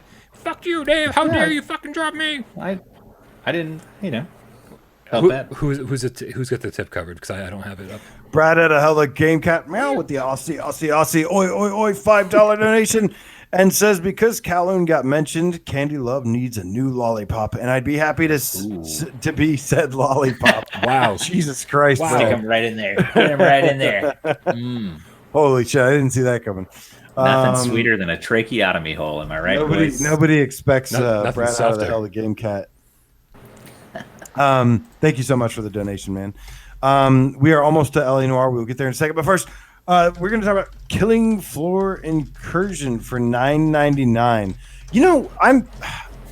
It's surprising to hear people either like really like this game or like absolutely hate it. I mean, it kind of makes sense. Which side do you fall on, AJ? Oh, I think I'm right in the middle somewhere. Like, I like this game. Really? I'm just shocked that you're in the middle. I'm surprised that we all just don't love it. Well, I really like some of the things it does, but so first of all, I would only like to recommend this game if you're going to play it co-op. I don't think I'd enjoy it as much solo. I think co-op made it like a lot better. And yeah, I think about after halfway through this game, it kind of fizzles out for me. Or even like 75% through it kind of like fizzled out for me. The first half is definitely, I think there's 4 major stages, and I think you're right. The first 1 and 2 are awesome. 3 is okay, and 4 is like downhill. Yeah. The 4th stage really killed this for me. But also, like, I like it with co-op the most, but it's also like a little buggy and a little janky here and there. But it also does like these amazing physics things at the same time with like chopping off heads and grabbing arms and limbs and their stuff. So, I mean, I think overall I would say yes on this, but I really would have to say if you're going to play it with somebody else, yes. But by yourself, I'm not entirely sure. I'm gonna disagree. I think disagree too. Yeah. I think by yourself or with a friend, it's awesome. I do think it fizzles out at the end. I think AJ's right on that. But I think for $10, like, don't even fucking question it, man. Absolutely. Like, play it until you don't like it anymore, and then be like, I got my $10 worth, and it was amazing. It's also like it's also one of the best looking games on PSVR. The first couple stages look great. Yeah. Yeah, I think we have to keep stuff in perspective here too, because like if we're saying Darknet might be a buy at $7.49, but Killing Floor might not be. Nobody said that. Dude, what is wrong with you, man? No, what is wrong with you? Oh, jeez. All right, man. Jesus fucking Christ. No, I don't like how whenever I say something, you completely get it wrong. Do not buy Darknet. I did not say that. And do not tell me that I said to buy Darknet, because I didn't. But I agree with you, though. You said you kind of liked it and it was okay and it was pretty good. That doesn't mean I was trying to say what I liked about it, but I ended that with a hard no. And I don't even it baffles my mind that you said that I said to get that. Like, That's probably fucking glitched out, to be honest. But maybe I just need to like just shit all over something, and then it'll like be more clear. But I was trying to highlight some of the cool things about the game. Like I was trying to highlight some of the cool things, but just like I'm highlighting some of this stuff. But yeah, I think for $9.99, I think this is a great value. I think this is an excellent value for $9.99. It also has that multiplayer. I think. I tried. I tried too. I really tried. Couldn't hold it. my eyes start to blur if I do it too long. Yeah. But yeah, I mean, look, I'm with you guys here in that. Yeah, this is easy to recommend for $9.99. I gotta say, I don't like the multiplayer horde mode as much as everyone else does.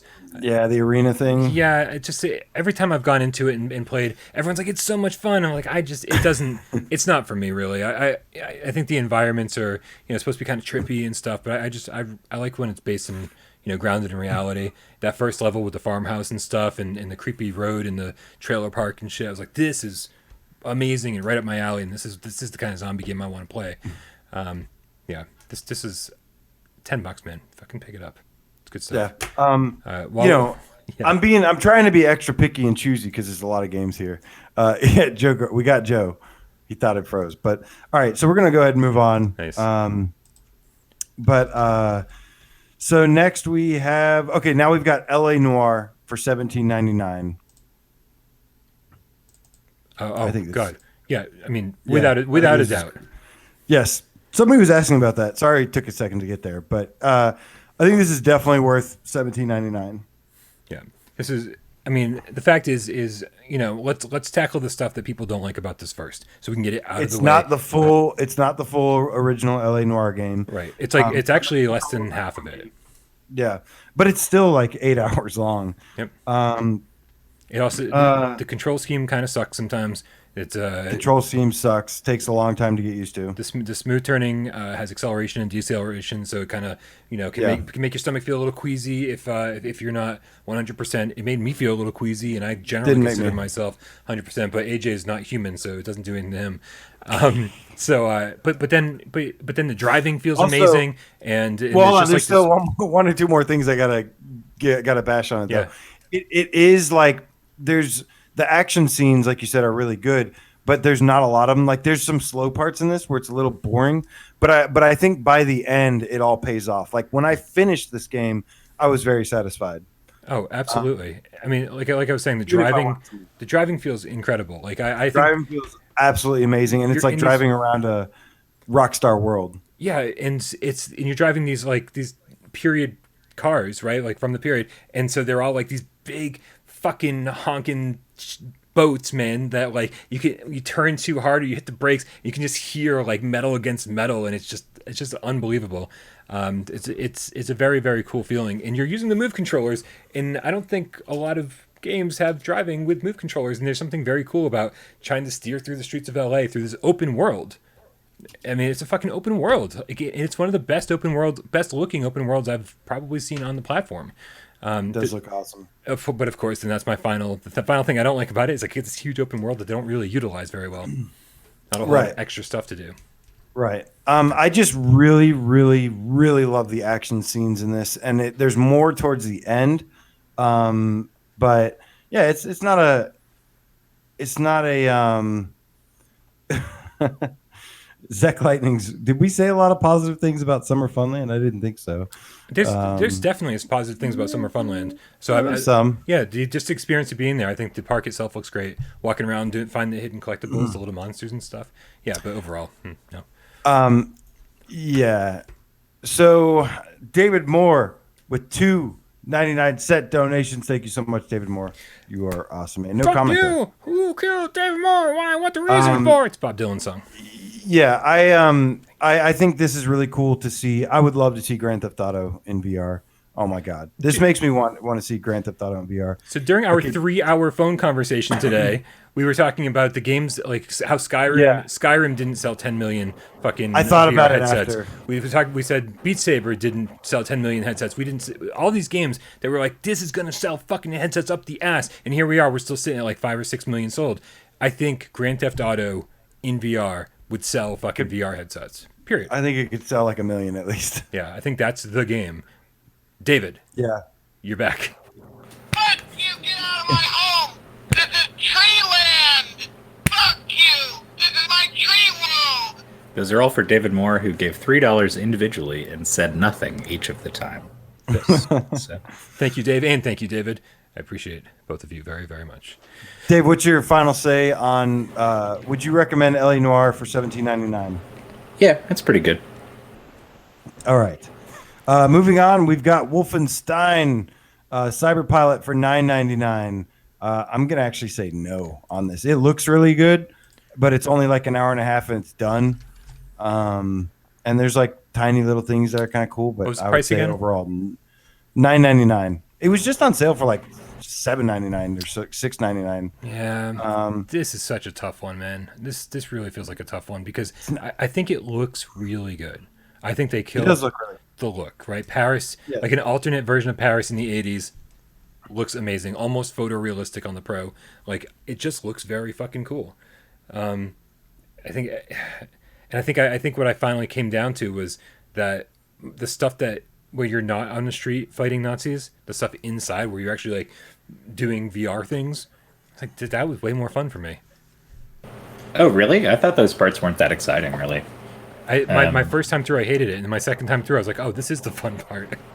Oh, okay. I thought it Were was you just talking like about filler. I felt When like you it were was going just up and filler. down, you said? Going up and down, and like I using the like the crowbar, feeling. opening that kind of stuff.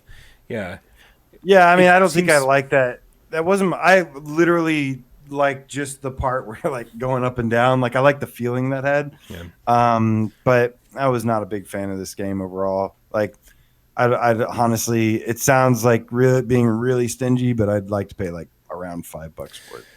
I'm kind of with you, but Yeah. it's not the worst thing ever. I really hated this on my first live stream, and then when I finally sat down and played it by myself, I was like, this isn't so bad. There is some merit to this, but it just feels like they started making a game and they were like, didn't finish, and then they chopped it all up and shoved what they had together. I think the main problem for me is that like it doesn't feel like a Wolfenstein game because Wolfenstein has a very specific vibe to it. And in this, most of the time, or okay, I'll say half the time, you're not shooting anybody. No Nazi killing at all. You're just operating levers and stuff. And then the other half of the time, you're killing Nazis, but you're so detached from it. You're in a mech watching, or you're controlling a mech on a screen that's around you in a chamber. So there's like two levels of removal from the action. And Right. I mean, the cool thing about Wolfenstein is not just being like this emotionless, faceless thing that just burns a hole through every Nazi in the world. Right. It's like you are a specific guy who's a badass BJ who Blazkowicz. does Yeah. exactly. He does Nazi kill in his own way, and he makes you remember it. This is kind of forgettable as far as like being a Wolfenstein game. So I think that's the main. Like all the other stuff, it's polished, like it's fine, it works, but it's just not. If you're a fan of Wolfenstein, you're not going to get that same feeling that you usually get. Interesting. Noah Person says Scraper is a better mech game, and I would love agree you with for that. Yeah. I love you for that. Better than Cyberpilot? Absolutely. Scraper's got some depth I love to it. hearing I that. like Scraper. Yes. Code 51 Oh. was also much better Actually, than I have a Scraper poster. I need to put Cyberpilot, up. but nobody ever played it. Code 51 was off to a good start, but I feel like Yeah. there just wasn't a lot of depth to that at all. Yeah. Rody the Game Cat says Wasn't off to the best start, but He says I was playing ATAC last night and the weapons are all crap. Looks good, no feel at all. My question for you, Rody, is did you finish ATAC last night? Because I would like to finally get some Game Cat impressions about does this game get better as it goes or does it get worse as it goes? Because I want to get into a fight with AJ. I'm so jealous of the Dave and AJ fights tonight because I want to fight AJ about Yeah, this. do it. we are passionate dudes. Right? I thought ATEC started off strong and ended horribly, and he thought the other way around. All right. So what's final verdict? Yes or no? Yes on Cyberpilot or no? No. $10, no? No. I think production value wise, it's like technically worth $10, but I just think if you want to feel like you're playing a Wolfenstein game, you're not going to get your money's worth. Yeah. So. I'm borderline, but I'm going to say no because I don't know, it's just not enough. It's just, All right. Well, we've got the real game changer here. We've got Waddle Home for $2.49. Ooh, boy! I don't think I have a Is trailer this is that another Archaeact game? It is another Archaeact game. I fucking knew it. This is a very strange kind of puzzle game where you guide penguins across a block and you remove stuff from their path and you make them bounce around and collect eggs and get to the end, and that's about it. That's as exciting as it gets. Boy, tell me how you really feel. Really sold that one, huh? What's the price? It's $2.49. There we go. I'd still save your $2.49. I played it before I played Darknet. Ooh. I'm just trying to start Shots a fight. fired. Man. No one's listening. No Yeah, one wants to shots fight fired. with me tonight. He doesn't want to fight with you. I Some don't know bullshit. Bullshit is what it is. I didn't. I said no. I know. Damn it! Like if you said AJ you'd likes rather- puzzle games and If he you said- loves Darknet. if This you- is like the if new you thing. said you'd rather play Waddle Home than like Blasters of the Universe, then I'd like jump through the screen and like strangle you. But you Brian, didn't please say that. Please say that. I'd rather play Waddle Home than Blast. No. I can't even finish that statement because people might quote me. I don't want that cut. I don't want that You getting out lose there. all credibility and all power will be mine. I lost credibility years ago. Right.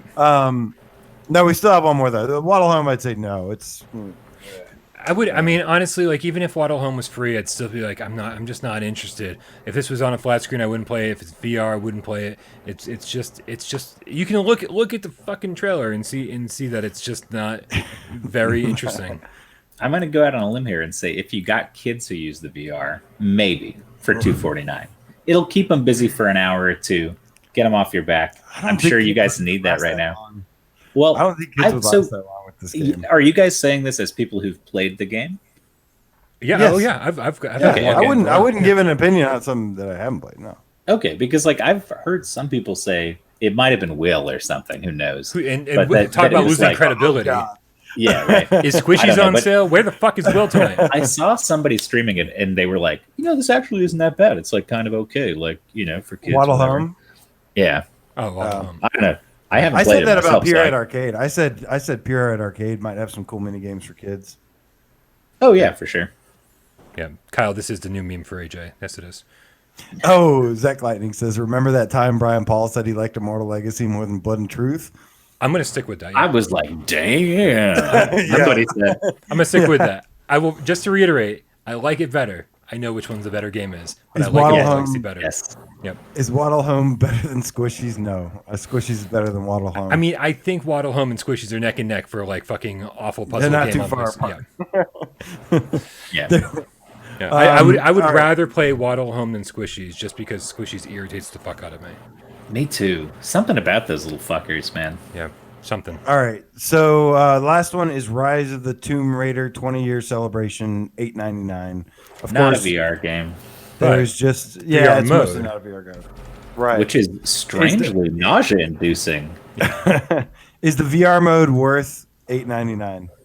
No, it's too short. But I will say it looks, from my recollection. And again, I told AJ I would try to jump back in and play it to refresh my memory before tonight's show, and of course I didn't do that because I had peanut butter sandwiches to eat. But yeah, well, it's like priorities, man. But so I remember it looking amazing, and I love the feeling of moving around. And people say it's nausea-inducing. I think Dave, you just said that, and but it's because it gives you that feeling of like really moving and stuff. It doesn't hold you back. And I think if you went back and played it now, you'd be like, oh no, I'd feel fine in this game, and I actually love the way it makes me feel. So yeah, I don't. But the VR mode itself, if you're not going to play the 2D version, not worth the $8 or $9. Right. Yeah, so I'm going to go Great with deal with No, the it said- $8.99.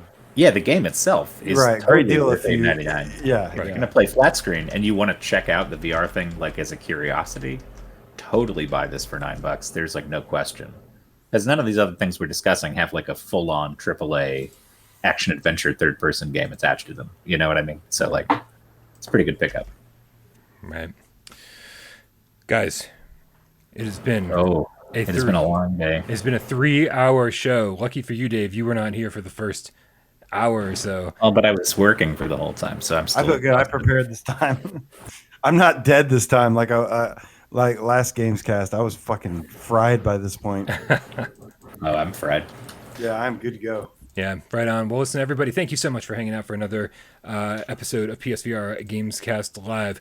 Remember, make sure you join us over there on the Discord server. The link is in the description. That's where this conversation and arguments. I want to fucking beat someone up tonight. By the way, never beat anyone up in my life. I've only thrown one punch. What can we? I did get punched once. It was by a girl. It's a long story. I got to think of something I could argue with you about. I don't know. I feel like there's some game out there that one of us loves and the other hates. I really hate. I don't know if this would get you mad. I don't like Don't Knock Twice because I think it's a buggy mess. See, the way that you're saying it though isn't like gonna make anyone angry. You're just like Mervils. saying your piece. You're just Mervils like is fucking garbage, and I love that fucking team. Mervils is an absolute dumpster fire of a rip-off game. it's not working, man. It's not working. That do it for you? No. No, it's not working at What's all. he doing? Please don't hurt your gun con too. Please don't hurt the gun con too. So one. Get out here. So Shadow Legend is top 25. Is this your game. screenplay?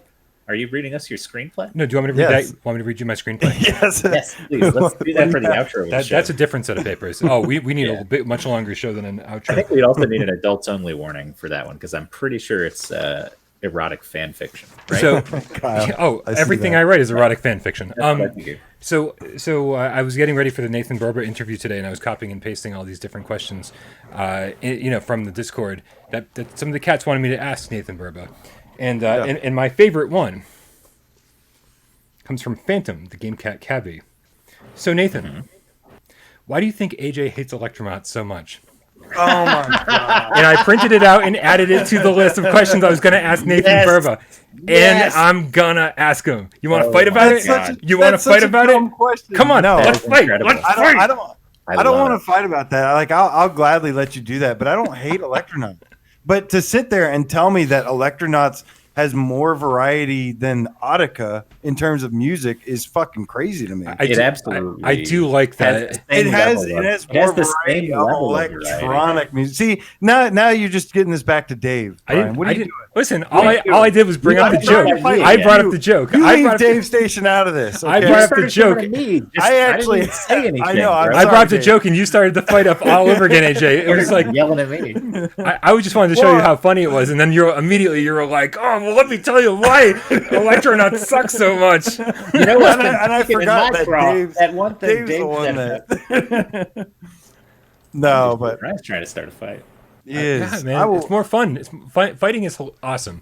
Fighting is great, especially amongst friends, where we all know that we love each other. And at the end of the day, all is great and all is forgiven, and that we don't actually we'll take always any remember of this. that. We'll always remember that shitty thing you said about that game we like, and we'll never fucking forget it. Right. We forgive. We don't forget. Never. That's what Absolutely. GamesCast Live is all about, man. Because we've got more running jokes in GamesCast Live than any other show I've ever seen in my life. You would think we've been doing this for a decade. Craziness. Guys, make sure you join that Discord server. The link is in the description. Also, make sure you subscribe to Dave over at Dave Station VR. Also, subscribe to AJ over at PSVR Underground. come fight. And Subscribe and come fight. All Right. right. But make sure you also You subscribe. better come through my comment sections, you motherfuckers. Next time I stream, I'll give you a piece of my mind. All right. Sign up if you want to. Well, I will, but Brian will sleep through it. So Probably, yeah, for real. And also, make sure you go buy Darknet and tell the developers that you bought it on AJ's recommendation. For another, Kyle asked, "Is Darknet better than Electronauts?" Though, and I was like, Nope. "No, That's not at all. not." guys, thank you so much to every single person out there who donated. Remember, you can donate to the channel without YouTube taking a huge percentage of the cut by going to patreon.com/withoutparole. Games. And hook us up for $1 or more every single month if you like what you see. Keep this channel running, man. We survive on your support. Can I slide one thing in here that's relevant? Oh, baby, you can slide in whatever Slide it you want. in. Ooh, absolutely. I love sliding in something relevant. What is also an option if you want to donate for the COVID-19 stuff that Brian did a live stream for the other day, that's still active. Yeah. So if you missed it while it was going on and you didn't get a chance to donate and you want to help out with Brian's gargantuan effort to stream a zillion different games all fucking day to make money to help people, That's still an option. So go over there, check that out, and there's a donate button right there. That's right. I almost put hard to get in timeout, but I didn't. Also, Corks keeps. Well, no, go ahead, please. Go ahead. I'll talk during the credits. If I let you. You want to play? You want to play? Huh? Okay. I'm super caffeinated. I'm like, you guys want to do another show right now? No. Okay. Guys, thank you everybody in the chat, everyone who participated, everyone who had anything to say, everyone who contributed any kind of donation to the show. Thank you all very, very much. And of course, all of you out there who do not say a word and you just sit in the shadows and watch quietly. We love you just as much as everyone else. This is my tree place! Oh, I was hoping I was going to say fuck you. Sorry, I wanted to insert a fuck you there. Is that That's it? right. Is that it? You guys like looking like you have more to add here. Oh, I don't know. I don't have anything else I'm to ready. say. No. Ready. Roll the credits. All right, cool. Well, thank you guys. Thank you every single one of the cats out there. We love you. Wow. My name is Bryan Paul from this channel right here. Thank you, Dave. Thank you, AJ. Thank you, cats. And we're out. Listen to metal. All right, Gumball's Game Room. Thank you. Said listen to See, metal? I said listen to metal. Metal? No, I was laughing Metal. Global. because Corks keeps saying time is a tool, and I think fucking Transpose has like corrupted his brain because he's been saying time is a tool for the last 3 hours, and he's quoting Transpose here. Dave, hit me. Oh, shit. Okay. Baby, one more Oh, time. he didn't work. Oh, he didn't work that time. Hold on. Get the fuck There out he of is. here, There fuck he you. is. Joe Grover, the effing game cat with a $2 donation says, Dave says, I'll give you a piece of my Did I get cut off in the middle of that? Maybe. Nice. I want to say real quick, buy the transitive property. Time is a tool because time is money and money is a tool. So time is a tool if you do that. Atmos VR 77 says, as they'd say in Canada, I'm out like Groot. Grissini Assassinini. Wait, what the fuck? How do you say that? Grissini Assassini. I think you got it. I said it right, yeah. Night, Yeah. everybody. Good night, guys. On fist bump to you. Perfected Insanity. Thank you so much. Donatello, the scientist, game cat, passed me a ninja slice. Brody, so good to see you, brother. Greg Hendricks, thank you for watching. Hard to get, of course, you said, hard to get, said Warzone is the best PSVR game. Changed my mind. And I almost put it in timeout. Damn, But I think I you was meant Battlezone. Battlezone maybe. Steve IRE, thank you for tuning in from Ireland. Nick Mulo, 8 goddamn minutes of fighting. Could have gone longer. I'm a duck too. Hi. Okay. Okay. Okay. That's his name. Johnny Red Hot Stray Cat. Okay. Okay. Okay. Okay. Okay. Okay. Ooh, Okay. Whoa, whoa. Okay. Okay. Bye-bye.